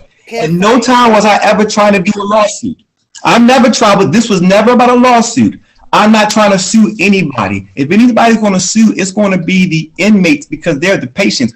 That's their battle if they want to sue. But I'm not trying to sue anything. It's just that they're my patients. And they're my patients, as simple as that. And nobody goes blind under my watch. So if I got to get fired to make sure my patients get their constitutional medical treatment, then so be it. But just understand that all of it was illegal. And because I look the way I look, they're able to just dismiss me when everything is out in the open. this is, yeah, this is bizarre. I have a question, and it's pertaining to your patients or his patients since they stole them, or and never, No, it's, and never. there's the, I'll say your patients. Let's just say the people that you guys were attempting to help with their vision. Um, it sounds like it was quite a few of them that was, can I call it your program, or that was contracted to you guys? Is no, no, no, no, no. We don't have a. We don't work with the. We work for a system. I'm a contractor to the Department of Justice. Okay. So they're my patients just because I take care of their medical health. But that's just my job. So the same way a teacher has some students, those are my students, and I get paid for it. And I make $2 million a year to do eyeglasses for the Well, prison I'm system. just trying to see where, to me, it sounds like that there was a missing step in there to start your awareness. And when I say that, I'm meaning like the letters written up from, the people that he should have been seeing, but you couldn't. I mean, No. even the prisoners, you didn't get like. Oh, well, no, well, listen, we gave them the consultations, the sick calls. So this is what happens. In the prison, the inmates get to put in sick calls when they need something. It could be for anything, okay? So we're showing them the sick calls, the constant sick calls that keep getting requested to see optometry, who we are. And when we get it, with we're the saying, power at B, those can disappear too. You still, you know what I'm saying? Even if they're Right, doing but that's why we have records. We have something called the EPA. You have something called the EPHR. Yes. That's the electronic medical record system that we use in the state of Maryland. Okay. Every single thing and every incident that you have with a patient is logged in that system. What we say in our system, if you have not logged it in the system, it did not happen. So in addition to the electronic medical system, we also have a physical record, and we have a third because we make sure we keep a third just for ourselves. So we're required by law to hold on to the physical records for 7 years in the state of Maryland. He has none. And in addition, we're required by law to document into the patient's electronic records. He has not. None of the things I'm saying are disputed. Only thing I'm simply was trying to do was to make the doctor see the patients. And once I wrote a letter stating that the patients were being seen and they paid a doctor $5 million who didn't see the patients, I was terminated. So all we're simply trying to do is put everything else aside and simply say, can someone look and see that someone erased the patient's records? And can someone make these patients get seen? What happened to me is secondary. We can deal with them stealing from us later. That's secondary. And that's actually what we keep facing. We keep facing when we tell people what happened to us, them constantly asking us, well, maybe we could have done this. What about the people going blind? What about that? I feel like, honestly, even if you don't care for my character or how I conduct myself, even if you don't like that, my whole thing is, what about the guy letting people go blind? I feel like that's a little bit more precedent than how I conduct myself. But more importantly, these people don't have representatives. No. There's not a representative there to say or do anything. No. Like, for example, this whole pandemic thing, like I was trying to bring awareness to the state that how are we doing social distancing in a 5x3 cell? Impossible. How can you social distance in a 5x3 cell? Right. So we were simply bringing to the point to the state that you can't constitutionally put people, if you're telling us that there's a disease that's infectious, that's killing the whole world, for you to put me in a cell with another person when you say the air is toxic, it's considered torture. Yeah, like under the Geneva Convention. The Geneva Convention lists that as torture. If you're forcing me to be in a room with a contagious person and breathe poisonous air, that is torture. Right. So either leave them out, get them out, give them the medical services, or say COVID is fake. Yeah, because listen, R. Kelly's attorney could have got him out of prison with that alone. Yeah, that's it. Seriously. We was trying to get the prisoners out by saying if COVID is real. Right, listen, if COVID is real, they got to get out. Exactly. They got to leave. So listen, by hook or crook, we're trying to get these prisoners out. Yeah. Okay, we're trying to get the prisoners out by hook or crook. It didn't apply to everybody. Exactly. If you in a cage, well, COVID don't work. let the Rona get you. COVID, and listen, and I work in the prisons. No one's getting sick. Everyone, and keep in mind that in the prisons, there's a stream of people off the street every single day coming in, and you know that a revolving door. The addicts, the prostitutes, the people who are in and out all day. Why isn't it in prison, and why people aren't dying in prison, but people are dying in hospitals? Are you telling me the hospitals are dirtier than the prisons? That makes sense that the hospitals are clean and people are dying, and the prisons are filthy and people are living.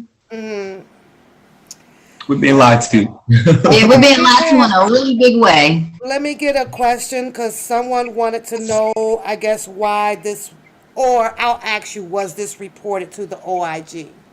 Yes. This was reported to the OIG in 15 different states. I'll provide you the emails for it. I'm shadow banned now. I got email messages from the OIGs from other states saying contact your state, and me saying they ignore me and refuse to do anything about it. So this is inside cooking. Like in the state of Maryland, let me tell you about the state of Maryland. In the state of Maryland, you've got the biggest bunch of jigaboo sellout niggas in the history of Earth. It's nothing but a bunch of jigaboo niggas who just sell other niggas out, and that's their job. The attorneys there, all of them are in league with it. And when the niggas in Maryland find out that the reason why they got so much time is because the attorneys set them up, they're gonna find out they're gonna have something to deal with. But understand that you got the biggest sellout community that you'll ever find. We have a very big Jewish community in Baltimore, and the niggas in Baltimore act like slaves. Yes. And they let this one white doctor run amok through all these black bodies and not see these black people, and then jump up at me when I said, hey, make him see his people. You know? So they was cool letting all this happen. And then when I jump up and say this is wrong, you want to point at me. Well, I'm pointing back at them, but just understand that this is systematic.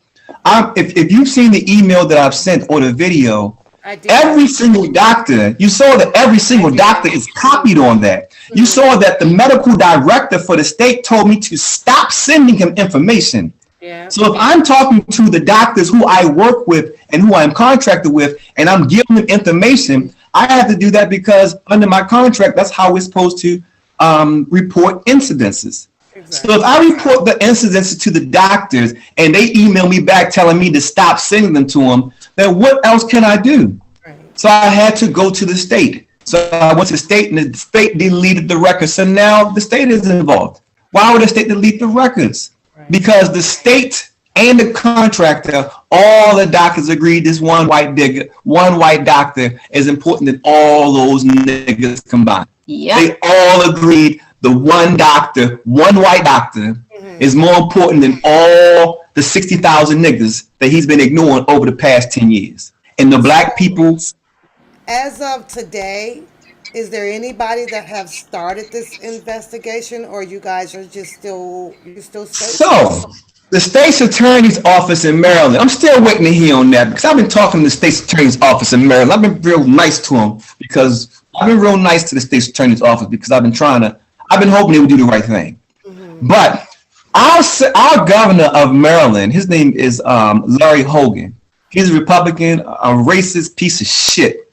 Pardon my French. That's the only way you can describe him. He refused to meet with the state's attorney, a black woman. How can you be the governor of a state and have a big metropolis like Baltimore City and refuse to meet with your number one crime officer? But he gets to do that because he's a white man. So understand, the governor won't meet with the state's attorney. So that lets you know what kind of system you in. And listen, and honestly, that's a whole big thing. I don't know if you follow other cities' news, but right now, the state's attorney, she's in a big debacle with the governor right now because he's pressing charges against her for withdrawing I saw a little bit. $80,000 of her Yes, own retirement yes, funds. Okay, yes. That's now about I'm the just saying, prison. yes, I saw it, but she said that she's not guilty. She's still She's not guilty. she's not. It's about the It's prisons. about this. The All governor right. is about to get his term is about to be up in 3 months, and his cousin, the eye doctor with the $5 million fraud, the governor investigating the state's attorney's office because the state's attorney's office is looking at the $5 million fraud. Oh, So now they're going after the state's attorney They for gotta get her out of there. $80,000. They gotta get her But out ain't of there. nobody saying nothing about the $5 million that they know is stolen. So the governor wants to protect his cousin, Dr. Michael Summerfield, and the $5 million. Let me tell you how tacky it is. This doctor, Dr. Michael Summerfield, got the state billed $80,000 at a hospital called Bon Secure because he showed up 2 hours late for his own surgery. He was not allowed to go into a prison called ECI in the Eastern Shore because the doctor showed up to the clinic 3 hours late in biker shorts. It's all true. All this is true, and they get to dictate all these black bodies. And I'm sitting here saying, why are you niggas going along with this? Why are y'all letting these black bodies get treated in this terrible manner, you jigaboos? yeah. So they don't like me, clearly. But I'm gonna tell you something. You know, It's because- us blacks, a lot of us is already sold out to where we have to protect our own interests. It does put that fear in you, especially when you realize who you got to go up and fight against. And you also know that you need the money, as well as the backing, which is what you guys are trying. Someone in the chat says that maybe you guys might have an outlet once the bodies change. Once the terms are up, new bodies come into office, that there may be a better. Oh no, the bodies are all the same. Bodies are literally that. They're just vessels. They're just for display. They just change in appearance, but internally it's all the same. All same. It's Same all thing. the same. The reason why I've Yeah. been in the contract so long is because every time the contract switches over, you keep the same people. Same staff. You just get new management. Get new management. That's it. Everything's the same. That's it. under everything's the same. umbrella. It's all a lie. It's Yeah. all a lie. I agree with you in a sense because it does. They just go right That's what out. I'm telling you. Listen, I'm at 5 different. I'm This with is you this is on that one. universal. Yeah, Yeah, This is a universal rule. yeah. Yeah. This is universal everywhere you go. We We're completely thinking different. one day it would change, but no, they just find one of their same kind to bring. No, in. they That's it, keep that's it. They keep it that way on purpose. I understand that. But let me Yeah. explain. Oh. But let me get back to my state's attorney. Her name is Marilyn Mosby. Marilyn Mosby. And you can't spell Maryland without Maryland. It's true. So, because she was looking into the prison investigation because of the fraud, Yeah. there's her medical crimes investigator. His name is Fauntleroy. He's looking into it because I sent him 20 emails of documentation of it. So I'm positive Mr. Fauntleroy, the medical investigative state's attorney, is looking into it. So because he is the state attorney's medical crimes representative and looking into the prison crime that I've given to him on more than 20 occasions, Absolutely. the governor decided, oh shit, we got to get this black nigga out of here and put in somebody who's not going to look at my cousin who got all this money. So all this is because they want to hide the dirt that I exposed. Right. When they could have just had him see the patient. Yeah. That's the craziest part. The craziest part is the easiest fix. Have you guys had The children easy- being threatened or anything? Of Yeah, listen. They try to murder me on the plane. Yeah. I got my rib broken on the plane. I'm living in another country. They We're stole not even all in my America. money. They stole my yacht. They stole my bus. They stole 6 practices that was in Mexico. We funded 12 different countries with vision, eyeglasses, and eye glam equipment and doctors. 12 countries at our own expense. Okay. So- As of today, though, you're not doing any eyewear or anything for the prison system at all right now. No. We're completely out. We're completely No, they out. kicked us out. Yeah, we were fired, but I mean, but we knew that going in that was something that could happen. So that's something that could happen. What we didn't know could happen is someone could steal your money. Yeah, we thought we were protected at least. Yeah, like we didn't know someone was going to just take our money and the state's attorney's office, the OIG, the Office of Minority Affairs, the governor's office, all this is public. This is being seen by more than 5,000 people. I was robbed publicly. And because the people who run the prisons and the governor's office are the ones who make the rules, they decided to not do nothing in terms of what's being done to the prisoners. Let's take me out of it 100% and take it back to the prison system. Okay. They're not seeing the patients. Right. They are not seeing the patients. This is so bad. It is so bad in Maryland. I understand that they haven't even been made to defend their position. Mm-mm. I've been to Fox News in Maryland multiple times. I was seeing the videos and the recorded phone calls.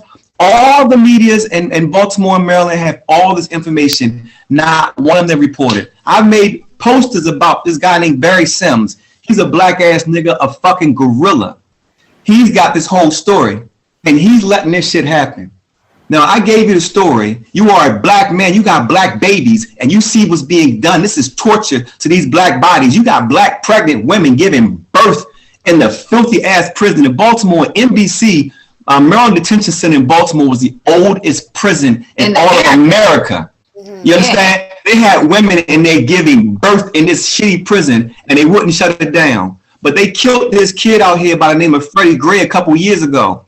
And when the white kids came out and started protesting, they arrested white kids and put white kids in MDC, the same prison they put these pregnant women in. And once the white kids got there and just was there overnight, the governor came in and shut that whole shit down and said it was filthy. But you let black women give babies birth on there. Yeah. You understand? Uh-huh. And you got black, and understand the statewide medical director who oversees all of the medical for the whole state is a black woman. Wow.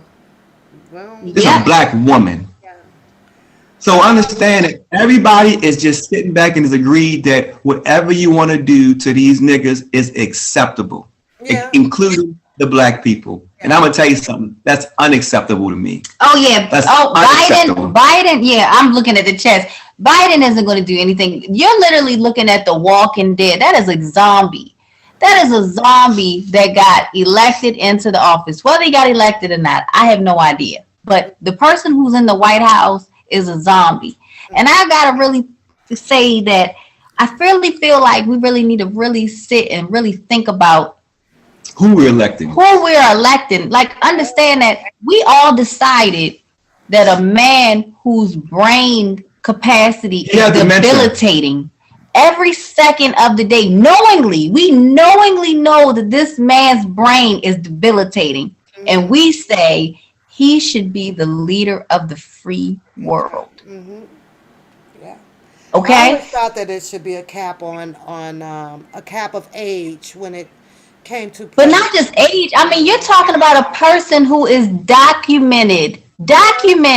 His brain is debilitating. Like, I mean, I'm not trying to exaggerate. I'm saying, like, his brain on paper to the whole world is not a functioning brain. His cognitive skills are debilitating. You see the phone that damn plane.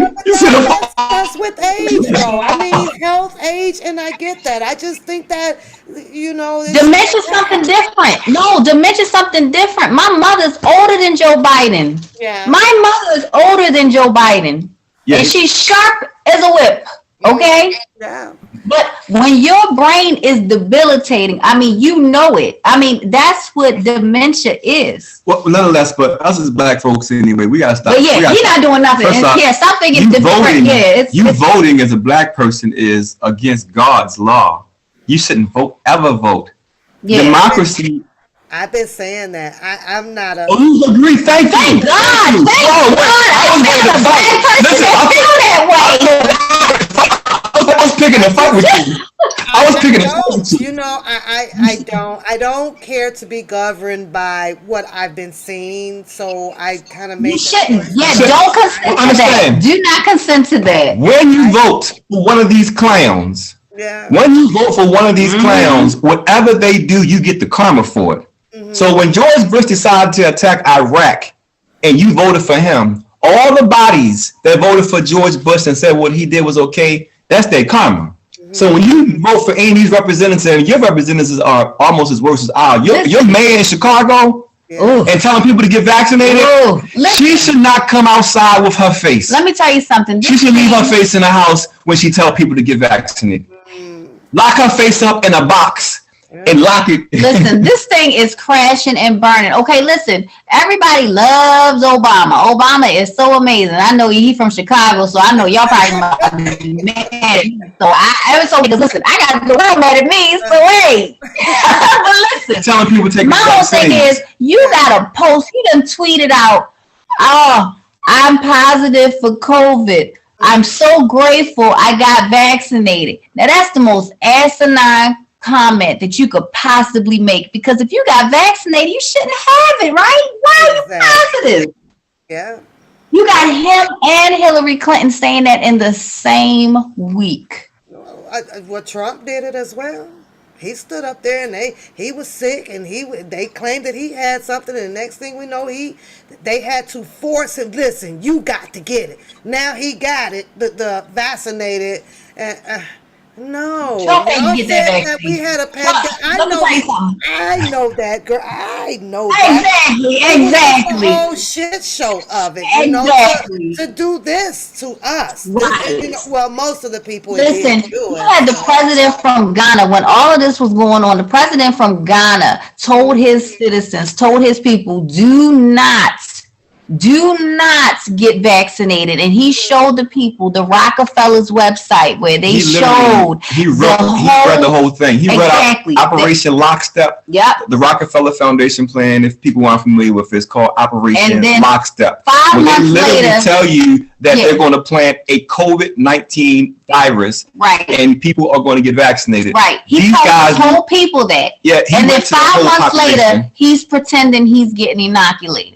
Okay, all of these politicians are pretending to get inoculated. All of them. None of them have gotten inoculated. They fooled y'all. They tricked people to go and do this. They told people to go take medicine when they wasn't sick. Yeah.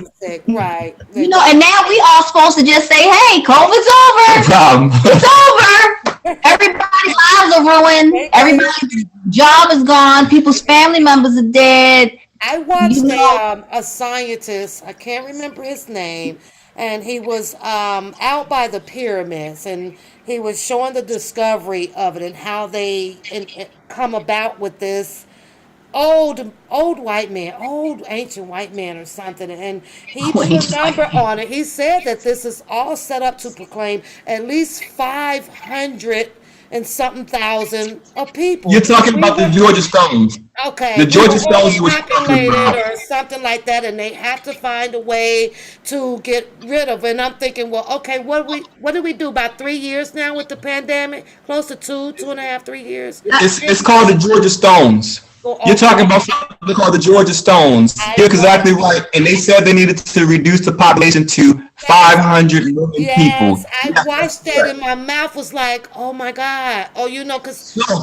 And at that time, I'm watching, and as the years go by, and I'm watching how they're doing the calculation, and they got all the hospitals up, and oh my God, it's massive. Or we had 200 something people die for this, and I promise you, I believe that they got to this 500 or something that he may have been talking about. You don't think so? And then all of a sudden, like we said, the pandemic is over. No. Their plan was to kill everyone except 500 million. They said they were going to the reverse. They were going to kill 7.5 billion. Yeah, they were going to kill 7.5 billion. They was trying. This was the plan. Yeah, so you're right. It's just a little confusion. Yeah, so you're right. So the people who drafted all of this, this whole globalist elite, they said, and literally, I'll forward this information. When they said they were going to do this, they literally said that we're going to give them the vaccine and we're going to kill the useless eaters. and they're going to wipe out the useless eaters are going to wipe out themselves for us on their own. So literally, they've walked all this thing through. I can if you let one, I'll come back if you allow me. I'll walk you through this entire thing where they conjured up this whole plan, this whole COVID. Understand that the patent that was granted for the COVID-19 virus was granted in December of 2019 by an organization called Birthright Institute in the UK. Bill Gates owns Birthright Institute. So they literally got the patent for the virus in 2019. So let us say it again. Bill Gates and the organization called Birthright Industries in the UK got the patent for the virus, not the vaccine, but the virus in 2019. And Fauci funded the lab that supposedly had the outbreak. Absolutely. And that was reported Newsbreak. And let me just also mention this to Black people, because I'm speaking to y'all. Fauci told y'all that AIDS came here through a green monkey. Yes. That's where the green monkey came from. It was Fauci. Same person. And the same Black people who allowed that lie to be distributed doing AIDS are the same one that's doing this now. Yep. Because you know it's your Black doctors ain't going up there telling you not to take these vaccines. They not doing nothing. Let me think about this for 1 second. Okay. You know how the Black man gets mad at the government because of Tuskegee and them experimenting on us and so forth? Ask yourself a question. Who gave him the shots? Was it a white man that came in our neighborhood who gave us a shot, or did we get it from our Black neighborhood doctor? Was it your Black doctor, or was it a white man? It was your Black doctor, wasn't it? Was it a white man who didn't give you medical care for 50 years, or was it your Black doctor who did it? So we gotta ask questions about our community and who's doing what, because a covenant has been made in our community. Ask yourself a question. I live in Baltimore, you live in Chicago. We are around the same age. When Atlanta child murders was going on, was you allowed to go anywhere outside your house and they was killing them babies? Yeah, no. You was not. No. So why the fuck would the parents in Atlanta let their children outside when someone's stealing babies? If I can't go outside in Baltimore and you can't go outside in Chicago, well, why are children in Atlanta still getting snatched? Why are parents letting their children go out when there is a pandemic of killing Black babies? Right. The reason why, because a covenant was made and the parents was involved. Yeah, you looking at John Benet Ramsey. John Benet Ramsey. I didn't know we was going to get into all of this. She's like, I didn't know we was going to get into all of this. But John Benet, you know, everybody knows that poor girl was sacrificed. And guess what? Our Black parents did it to our Black babies too. Yep. And O.J. Simpson, that was the sacrifice for the Kardashians. Every time a major event happens, 13 years later, you get rewarded. 1994, the O.J. Simpson trial, he didn't do it, but the people who were involved got rewarded. 2007, 13 years later, with keeping up the Kardashians. And they own everything. Pearl Harbor, 13 years after Pearl Harbor, Hawaii was granted statehood. Nagasaki, Hiroshima and Nagasaki, 13 years after Hiroshima and Nagasaki, they were granted the automobile industry.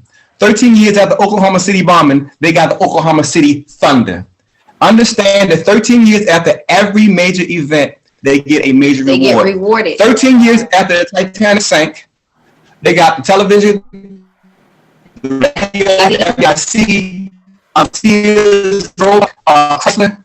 13 years after it, we're being sacrificed.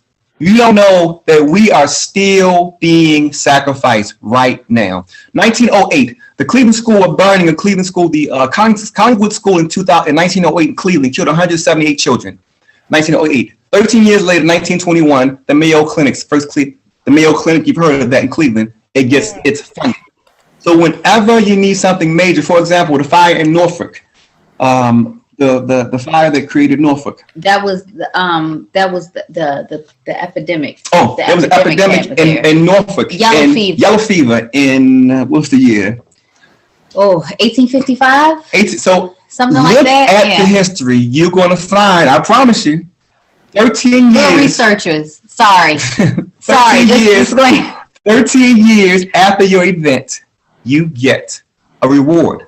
For the Civil War. Yeah, they got Hampton University. Right. Yeah, Hampton University. Let me just tell you this. Hampton University is, Black university. Everybody, rah, rah, rah. Love, love, love, love that. They came out with an article today saying that they were letting all Ukrainian students come to stay at their campus and learn for summer for free.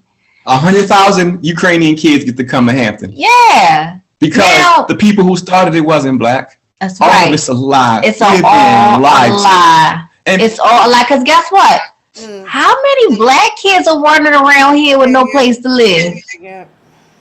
Why can't they go there? Why can't they go there? The homeless population in Atlanta is terrible. And the war in Ukraine ain't even a real war. That's fake. People are trying to find the war. That over war there. is fake. They're trying to find it. The images that they're showing y'all are fake. I swear to God, y'all don't have to believe nothing I'm saying. Go on YouTube and look up Ukrainian vloggers. I swear to God, you go look at the vlog. They have people vlogging on YouTube, and I swear to God, these people are going to the grocery store. They're going shopping. It's normal. It's a fake war. Yeah. All of it's fake. But I know we're holding your time up, but we want to give one more message before we leave because and I have at least one or two more questions for you guys. So no problem. Please, I want to give one piece of information. Okay, every person who thinks they're sick of a disease, whether it be Parkinson, cancer, tuberculosis, anything, you know how Dr. Sebi said everything was mucus and inflammation? He's right. He was right. But what Dr. Sebi missed, and not even say missed, but he just didn't address and maybe didn't have enough time to address. Everybody in the world is suffering from scurvy. Now, you say, big deal. It's a huge deal. Yeah. Scurvy affects all of us differently. It affects your fat cousin with diabetes differently. She thinks she has diabetes because her wounds can't heal. Yeah. It's not because of diabetes. That's a lie. It's scurvy. For the people who have what's the disease where the lose the vitamins? Leprosy. Leprosy. It's not leprosy. It's scurvy. So what I want you to understand is this. What is it again? Scurvy? Scurvy. It used to be, you probably remember it from they talk about with pirates having it. The pirates that were on the boats. We all have scurvy. Yeah. AIDS is scurvy. COVID is scurvy. Polio is scurvy. Deficiency. So let me tell you what's going on right now and what happens every time this happens. Scurvy was the AIDS, the Ebola, the COVID, the Spanish influenza of the time. Scurvy has more bodies than slavery and the Holocaust and the Civil War combined. Scurvy was never cured during its time. Every time the scurvy, someone figured out that high concentrations of vitamin C cures scurvy, the world crashes. The last time that they realized that vitamin C cured scurvy was in 1912. They crashed it with the Titanic in 1912. Okay. So the way they're able to enslave all of us in humanity is through our illnesses and sickness. And the sickness that's all the underlying sickness in the world is scurvy. Lack of vitamin C after 3 months puts your body into automatic scurvy. Scurvy is undetectable. So once it happens, you just start dying and you don't know about it. The reason why the WHO and the CDC and all those fucking demons can tell you how many people are going to die and they have the projections, because the projections are from scurvy. They've got 1,000 years of data on scurvy. How do you think that they're able to come up with numbers for something called corona when it's brand new? Because it's not, it's scurvy.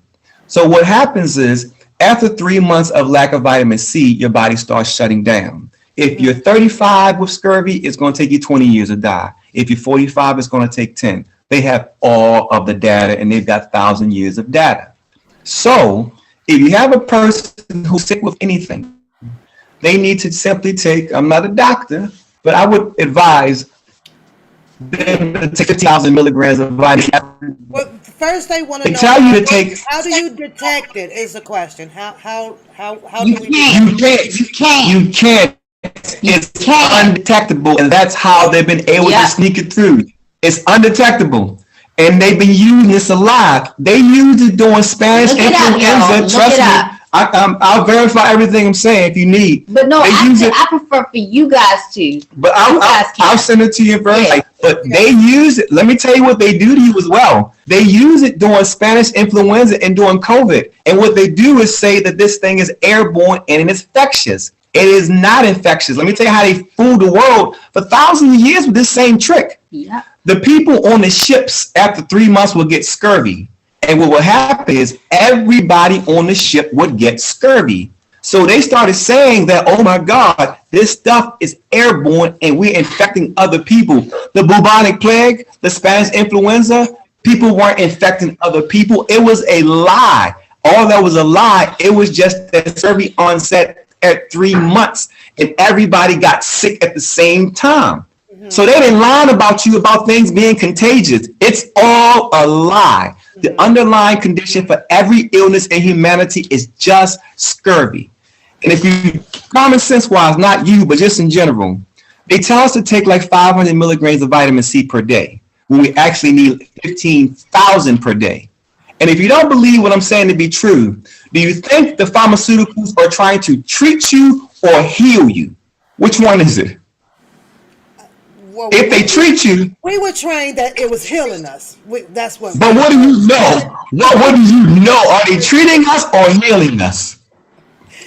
We're conditioned to think that it's healing us. You know, we don't. Well, I mean, you tell me. I mean, most people are psychologically thinking that they are being healed. They continue to go back and refill the same prescription. So psychologically, that's where we are as humans. That's where we are.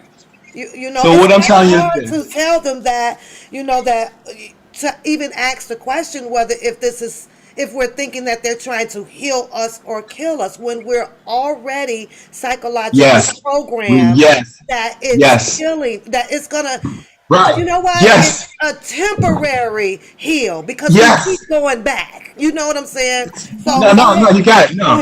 Okay, before you come on, what is consisted of how much milligram of vitamin C? What would be the combination of it?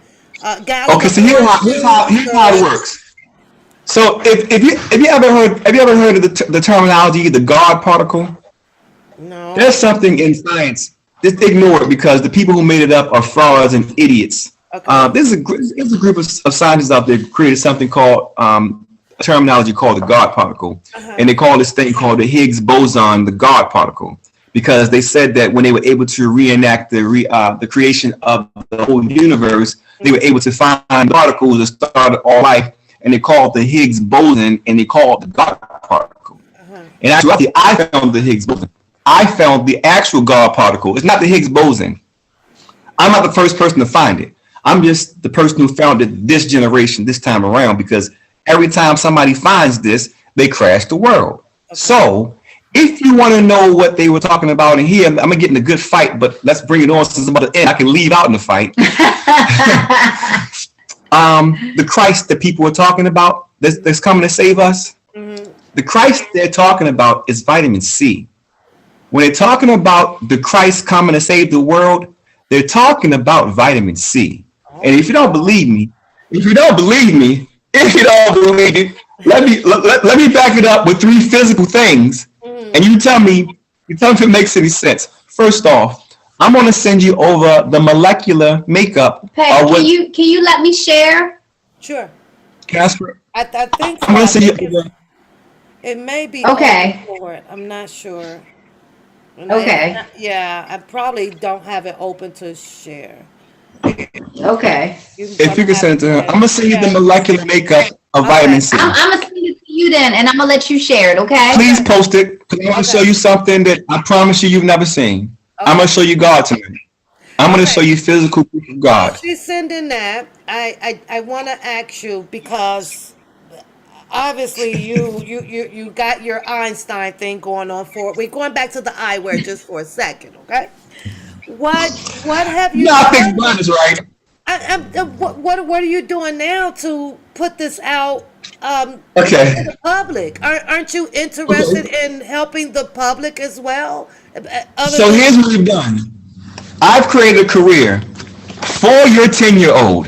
So it's in Africa, it's in Australia, it's in Belize, it's in Ghana, in Nigeria. It was in Compton, California, in Atlanta. It's in Mexico right now. Okay. I have created a career that I can make your 14-year-old son an eye doctor in one day without them going to school for free. And because I was giving this away for free, they tried to murder me. Now, I'm going to send you a video from MIT. The board members of my company are MIT professor Phil Thompson. He's also the deputy mayor of de Blasio. He was running for president. So they're on my board when de Blasio was running for president. So they're going to try to come and tell you I'm a crazy nigga, but try to figure out why the MIT professors are on my board, not talking to me, working for me. The biggest contributor, Kenneth Wang, Vera Wang's sister, is the biggest contributor to MIT. He was on my board. Dr. Sharon Bacham in the prison of Maryland system were on my board because I fixed blindness. But they said they was going to give me Nobel Peace Prize for fixing blindness. Mm-hmm. But then I said, hey, guess what? This technology I got, I could train people with it for free. And everybody stopped speaking to me. Because with this training, I can train your daughter, your son, 14 years old, for free to do a comprehensive eye exam and make a complete pair of glasses in under 5 minutes by hand with my technology. Then for what 10 would cents. happen to the other ophthalmologists out here that's doing these laser surgeries? They man, all of that's that. listen. But you would become a total threat to them, which is what's worse.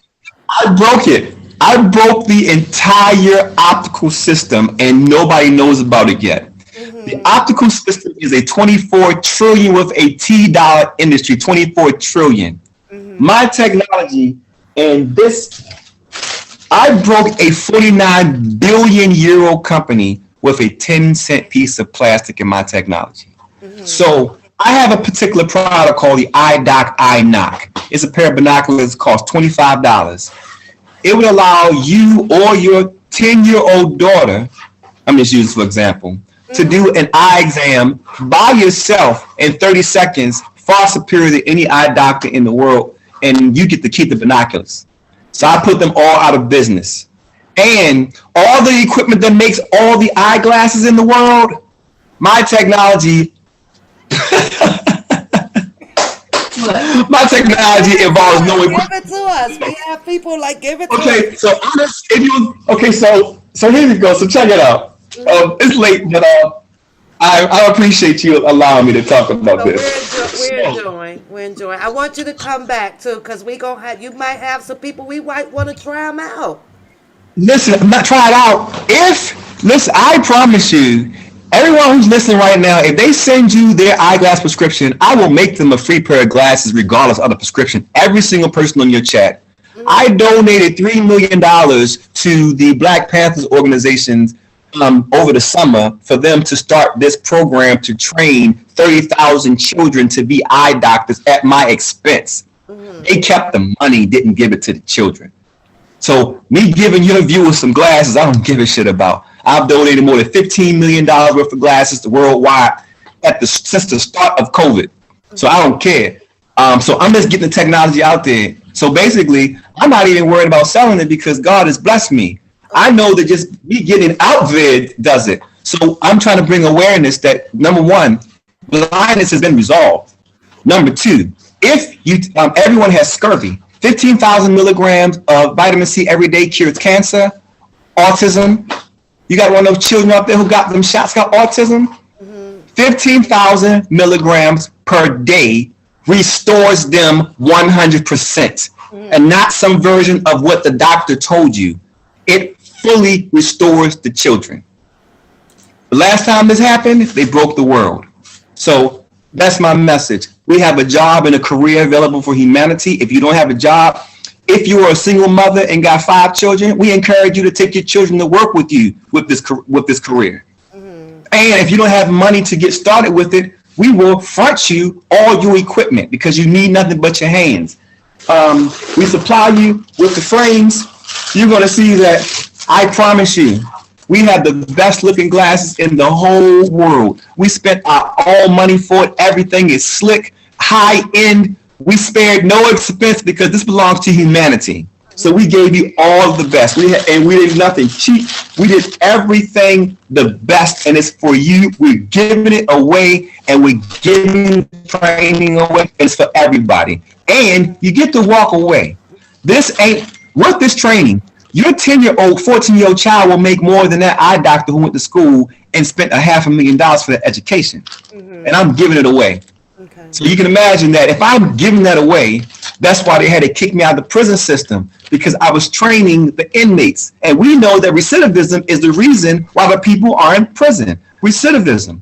Okay. But if they have a job where they're making $500 a day, they ain't got to rob nobody. So they said, oh, no, get that nigga out of there, because that breaks that system. And that's why they kicked me out of the system, and they're allowing this to take place with the other doctor. It really has nothing to do with him. It has everything to do with me empowering the prisoners. That's a smokescreen. But I can't tell you that. I have to tell you the other part. But I have to tell you the other part to get you to listen to me. But in actuality, me training the prisoners on how to become an eye doctor in an hour makes that person a different person, and no longer just a prisoner. That is a professional. Mm-hmm. So there you have it. You're like, God dang, what's y'all? They kind of caught a lot of it. So next time when you come back, you got to go a little bit slower. I know. I'm sorry. I'm so sorry. Can you say your name again for them? Where did you study at? I didn't study no damn where. I talk directly to God. Oh, I talk to God. I have 17 patents. I fix blindness. It's recognized internationally. I only talk to God and I only tell the truth. Yeah. So don't write to nothing. I figured out what the rest of them couldn't figure out because I asked God for it, and God gave it to me, and the rest of them just didn't ask for it. So I don't have any training. God talks to me. I read artwork. If you have artwork, like the Mona Lisa, I can Renaissance art. I break down old artwork. I tell you what the coding means. Like Mona Lisa is a transvestite. I can walk you through the whole process and what the smile is about. She was sick. She was being treated. Like I'm not sure if you've seen the videos, but I can read art, Basquiat's art, Michelangelo's, Da Vinci, and we did shows, and I showed people what the artwork is really saying. Uh-huh. Mona Lisa's, for example, Mona Lisa's artwork is explaining, how the reason why the Mona Lisa cost $700 million. You wonder why you hear these arts, these paintings costing $200, $300, $800 million for a painting, and it's an ugly painting. Yeah. The reason why the art is so expensive is because the artists, just like us right now, were enslaved at the time, and they had to encode different things in the artwork. And what you're finding in the Renaissance art is they showed you where to corrupt human DNA. So, for example, all of a sudden you notice all these transgenders come out of nowhere. It's like all of a sudden everybody will question sexuality. Mona Lisa picture is a description, and it's actually the story of the whole transgender movement that we're in right now. The Mona Lisa picture describes to you the exact point that human life begins, and it also exactly the exact spot in your body to corrupt a boy to make him be a girl. Mm-hmm. It's all in the picture. I can walk you through all of it, and once you look at it and see it, you're going to say, oh shit, this is exactly what it says. Okay, so you have some people that is interested in your contact. If you want to leave some contact and put it in the chat. My name is Santana Nottage. I'm on Rumble. Santana. Yeah. And they call me Can You Dig It? Can You Dig It is my frequency, and you would call on my beacon today. So she changed her name to Today because it's sexy. Her name is now Today. Can You Dig It? And she's now, her new name is Today. We were like, that's real hot the way you said it. We were like, we're going to start calling you Today because I'm in action and she's in action. I'm on Rumble. Yeah. I'm on Rumble. I can, my beacon will leave all the information, but I assure you, I know it may sound crazy, but blindness has been resolved for more than 5 years. And every illness in the world is scurvy. And if you have a child with autism, someone who has cancer or Parkinson, stop taking whatever you're taking, 15,000 milligrams of vitamin C. If you want to see it scientifically, I promise you, I can show you the physical existence of all of it I can show you in the art. I can show you in the medicine. But if you have the molecular breakup of vitamin C, I can in 30 seconds show you how everyone thinks why people. I can show you why vitamin C is Christ. Mm-hmm. If you did you send her the message, baby? I sent the molecular. If you okay, so when you have time, I sent you the molecular makeup of vitamin C. I'm not sure if you're able to screen share I it. mean, a lot of us is not gonna count it. So give me a consistent. What are you talking about? 2 gallons of orange juice or a bag? No, Or I'm we're sorry. talking about Oh, just break it down for us.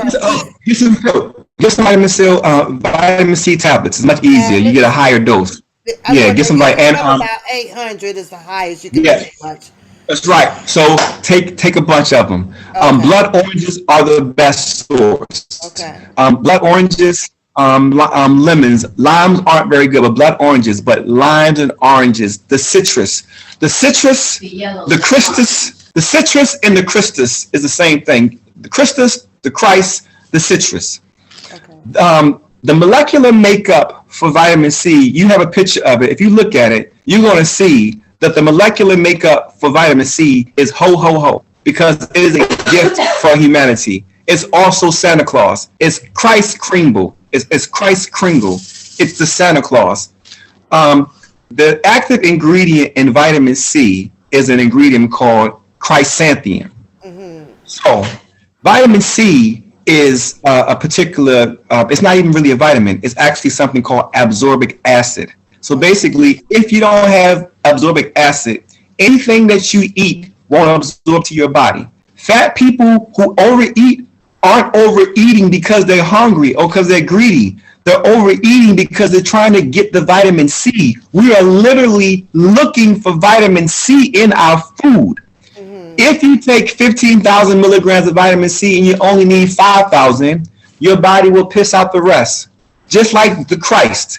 You can't have too much of the Christ. Right. You can't have too much of the Christus, the vitamin C, the citrus, the Kringle, the gift, ho, ho, ho. Literally, all of this is in the makeup of it. But I'll break it down more for you at another time. Okay. But rest assured, vitamin C is the physical incarnation of the Christ. I'm not saying it's Jesus. I'm saying that physically, everything that, and I'm not talking about what they're telling us this little bit per day. I mean, we need high doses of it every day. Mm-hmm. And everything goes back to normal and everything goes back into stasis. Gotcha. So, if you never see me again, I'm going to send you information. And I promise you all this is bona fide and backed up with real research. She's gonna bring you back. She's gonna be like, she's gonna bring you back.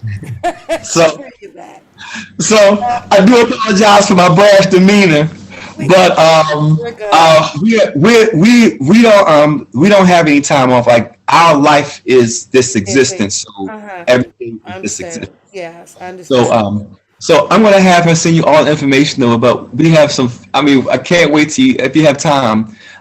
We break down and show you what the artwork is showing. But the artwork has everything in it, and this whole thing that's going on with the COVID, people don't realize that this reset they're talking about. Is it over with? No, it's just began. Now, understand that this was a blessing. If one thing we all know about going to church, God gave all of humanity consent, right? God say you have a destiny. This is what's going to be. Now, how you get there is your choice. You're going to get to this point, but you have a choice, and I'm not going to take that away from you. Mm-hmm. But people don't realize that living on this particular place that we're calling Earth right now, there's rules to this plane. And when you poison a baby, you take away the baby's consent. Mm-hmm. That consent goes somewhere else. Number one rule to this plane, you poison the baby, God gets to come back physical form. Mm-hmm. They fucked up with this one. They shouldn't have done what they did. So understand that we're about to have 26,000 years of bliss. All this is breaking. But don't trust no black people. I trust you. I'm messing with you. But no, this is but seriously, things are about to be fantastic. They're going to be pretty bad for a little while because this thing is broke. I don't know why y'all still in America. I left out 2 years ago. It is all the way broke. They're just waiting for one event. You understand that the second that Texas from the sun, that's why they wanted us to be indoors during that's COVID. absolutely Texas. The second that Texas secedes, your money is worthless. If you got $2 million in the bank and Texas secedes, you're broke. And I can assure you, Texas, we lived in Texas for a year when the pandemic first jumped off, and in not the same place, they are preparing for a war. I am telling you, they are preparing for a war in Texas, and they're not talking to black people in Texas either. So I'm just simply saying that things are about to get strange, and if you black, I think you should leave the country, all of us, and not go to Africa, but all leave the country, because this ain't our fight. It's not our fight, and justice has to be served. We should leave, all of us. Don't come where I am. I don't want y'all around me, but just Wow, I could get some frames every day. Are you kidding me? I got you. Listen, I'm gonna look you up. Your glasses are cool, right? I'm telling you, we got these I like slickest them glasses. green ones. I like those. Oh yeah, listen, I'm gonna send you out. We have the best, like literally, because we weren't going to allow the narrative to come around to say that black people didn't have anything. We made sure when we did everything we have is the best. We have the best material. We have the best designers. We have the best music. We got the best rappers. It is the best. Our optical technology is the sharpest on the entire planet, better than any machine can make. We make optical equipment and optical goods now instantly better than any machine in the world. It takes a machine 2 weeks to do what we do in 30 seconds now. Okay. So it's the best of everything. So they should stay in touch with me and stay give me the information, and I'll feed it. We welcome you back. I enjoyed it. Ariel, I'm sorry, Cable. I was upstairs, but I wanted to clarify some things with the prisoners. Okay. And I wanted to make sure. We totally understand it. Right now, I guess I can hope that you can get the right people in your backing. You're the right person. I'm working on it. Listen. Understand. We're talking to you. Understand. It sounds like you need like a worldwide petition. No, what it is right now under the old system, these things have been allowed to happen because these things have been going on for a long time. But as you're realizing, people are standing up and everything is breaking. So we are all we need. You and me. I mean, we are all we need, and you are all you need. What's that song? You're about to have your breakthrough. As long as we keep doing the awareness on it, that is a breakthrough. Yeah, and listen, and we're not asking for anything for us. We're speaking on behalf of the prisoners. But we're fine. No, I'm asking for you guys to make this as public as possible because that is protection for us. Yes. So I am asking for something from you all. But we're not trying to seek anything financial for this. We're trying to get the prisoners. I mean, it's not bad enough that you got them in a cage eating shitty foods and away from their family. You mean that they can't get their medicine either? So and then when they get out of jail, they also got to put on their resume that they've been locked up and they're a felon. So, no one's going to not hire you then. That's not going to happen, right? So thank you for allowing us to come on your podcast. You so much. I hope we've entertained you, and I hope you've heard some things. With some humor to it. Didn't Suge Knight go blind? No, I didn't know that. No, he just got there. Oh, you're funny. I'm just kidding. She playing. I'm gonna say, but I'm saying we can fix it though. Listen, that's gonna be wrong. It's been fixed. I thank you, Ariel. Ariel, thank you. This was lovely. This was nice. Thank you so much. We are here they're gonna like, share, and we're gonna send it and see what happens with that. We definitely will share this information, and you guys are welcome to come back. Today, she ain't going nowhere. We just got to get you back on here with her. Yeah, I'll drag him down. Again. That's right. Thank you guys for joining. Thank you so much. Thank you so much. We appreciate it. And thank you, ladies. And we're gonna everybody. And everyone, just everyone who's on here watching right now, send this beautiful woman your prescription, email it to her, Yes, and we'll make it last for you for and free. you just send it to me. Yeah, we'll make it for you for Send it free. to me, We'll make it okay? for you for free. How about that? Sounds good. Sounds good. Have a good All night. right. Take care, You as sweetheart. Can you dig well. it? Yep. Okay. Bye Goodbye. Bye bye. She's funny. bye. Okay, where are we? There we go. We're back, you guys. Oh, that was interesting. It was. I kind of wrote down pretty much what I wanted to ask. They're on a journey. For the truth, and the most I think is what they're asking for the public is just to keep the awareness open up about what is going on with the prison and other things as far as this whole vision eyewear thing, and we're basically their health, because it's the overall health thing. So it's okay, Rita. It's okay. We just opened them up and brought them on to share for ladies' night. Some may be interested and some may not, but just to give us something different to do over here, and we still have to. Where's my thing at over here?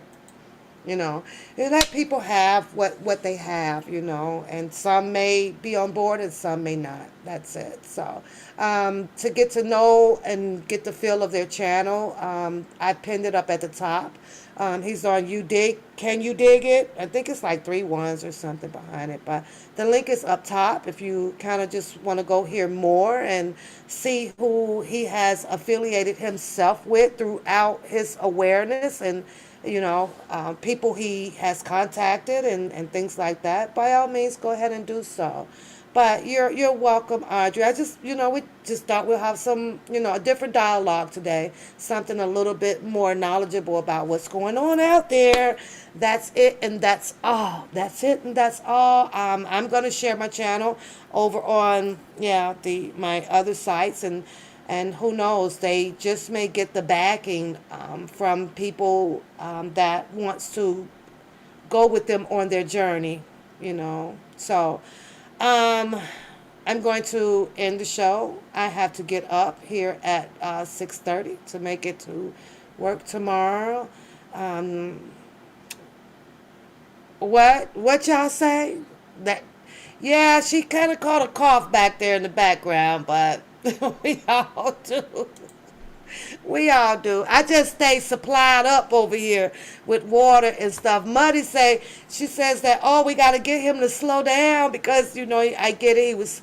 He was speaking so fast, and he never been on my show. They never been over here. So you have to understand not the anxiety part of it, but just some people will get excited a little bit because they have other people now to share their story with. So you'll grasp that little bit of anxiety.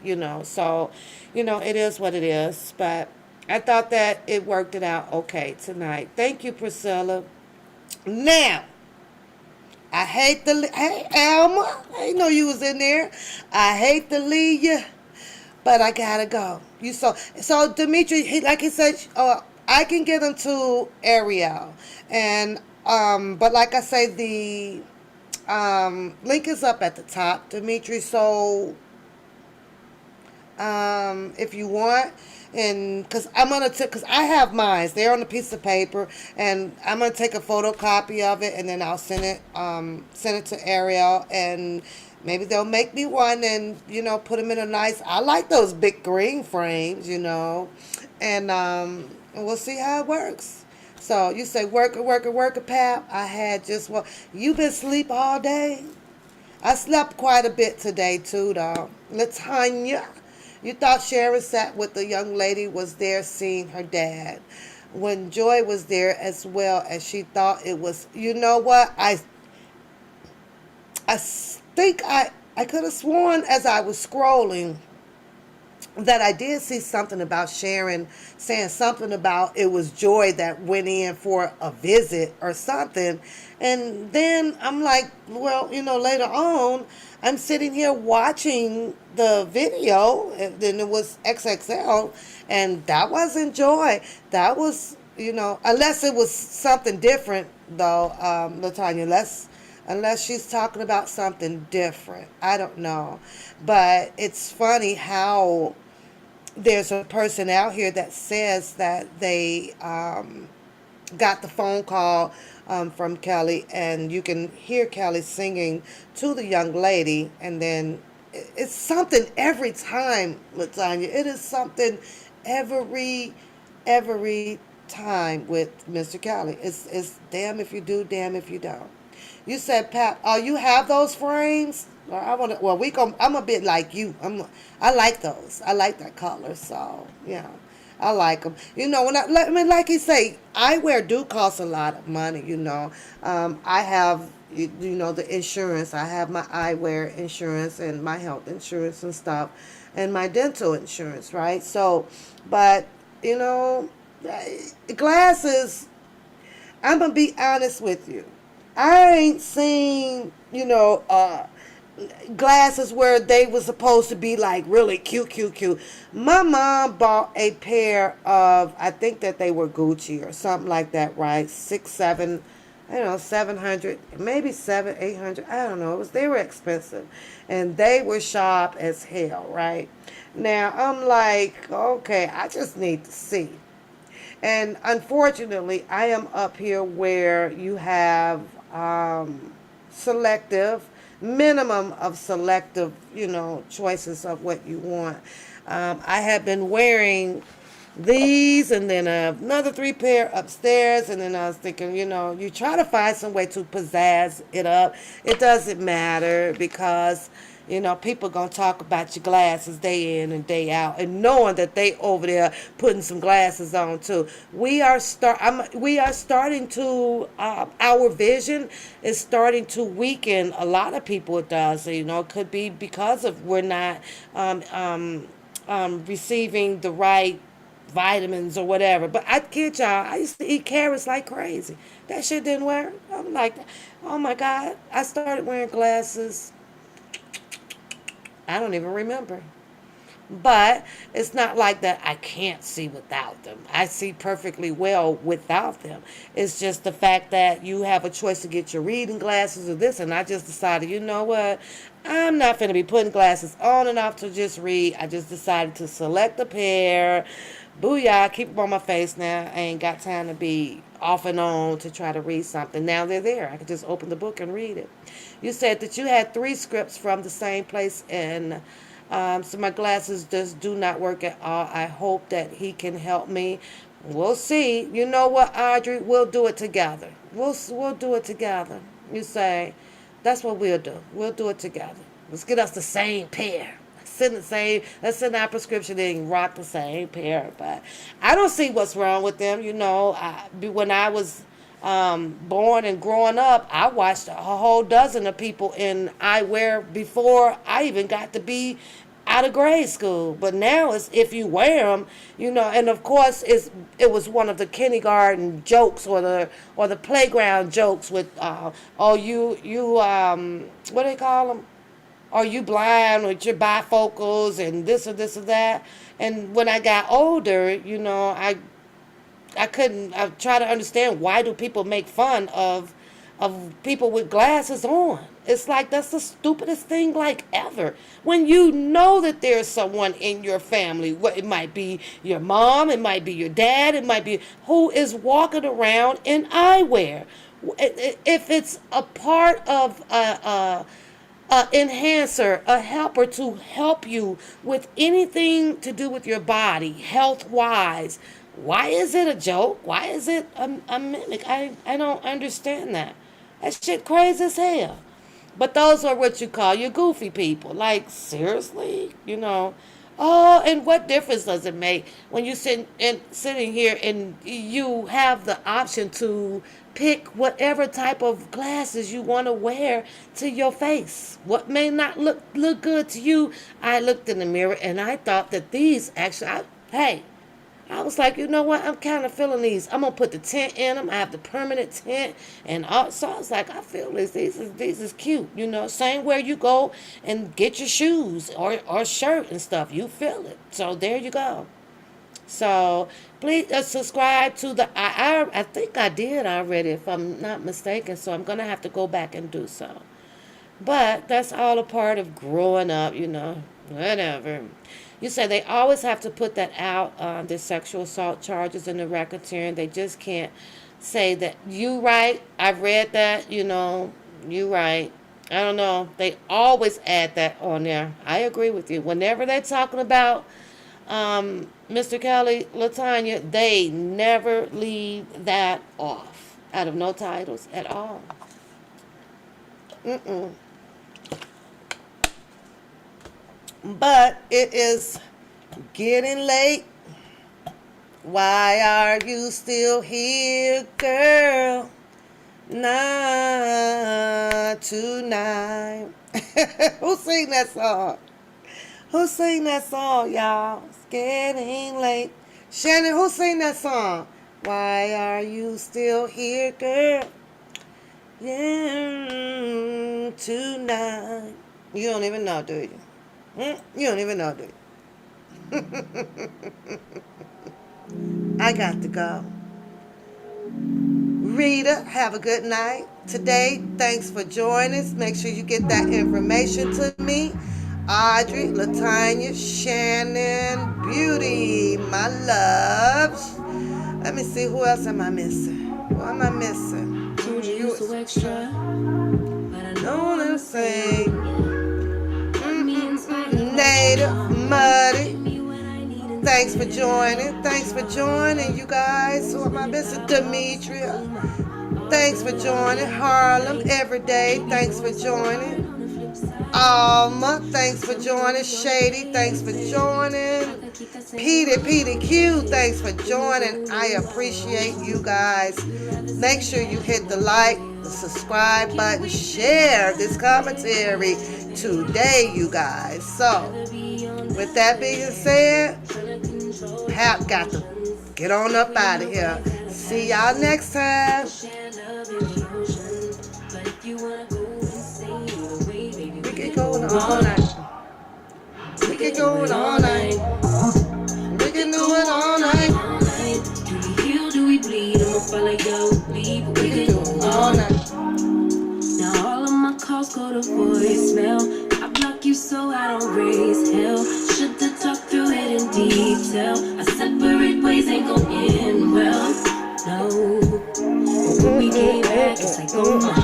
All bad all day, but the night get that good till we act right. So tell me what we gonna do, babe. I could keep that same energy. When you go low, I go low too. But you'd rather stay high, I know you. Can we stay high, babe?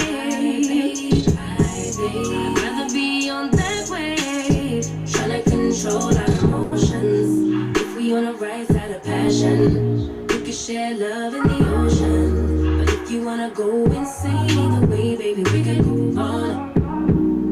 We could do it all night. We could go all night, all night. Do we heal? Do we bleed? I'ma follow your lead. We could go all night. I've been calm, cool, collected, but you pushing on my nerves. And knowing your intention, I'm under pressure. Okay, I'm admitting that a couple things I said got acidic in the tone. In the presence, I get careless. Long as you know I come with imperfections. When you look at me, you see the soul through my flesh. You something special. Know you looking bomb, the way you dress and gone. Flex and hold it still and let my mind digest. You got the leverage. You got the upper handle on the situation. You worthy of a million more of the storms that we weather. We fight retreating, then fuck, but you trying to kill the cycle. When nobody's stressing their body like me, I know the way you like it. I treat you like a queen, run the castle, you a treasure. Feel like you setting fire to my desire for the pleasure. You a gem, got me blemish, make amends when you can about here. Tryna control our emotions. If we on the right side of passion, we can share love in the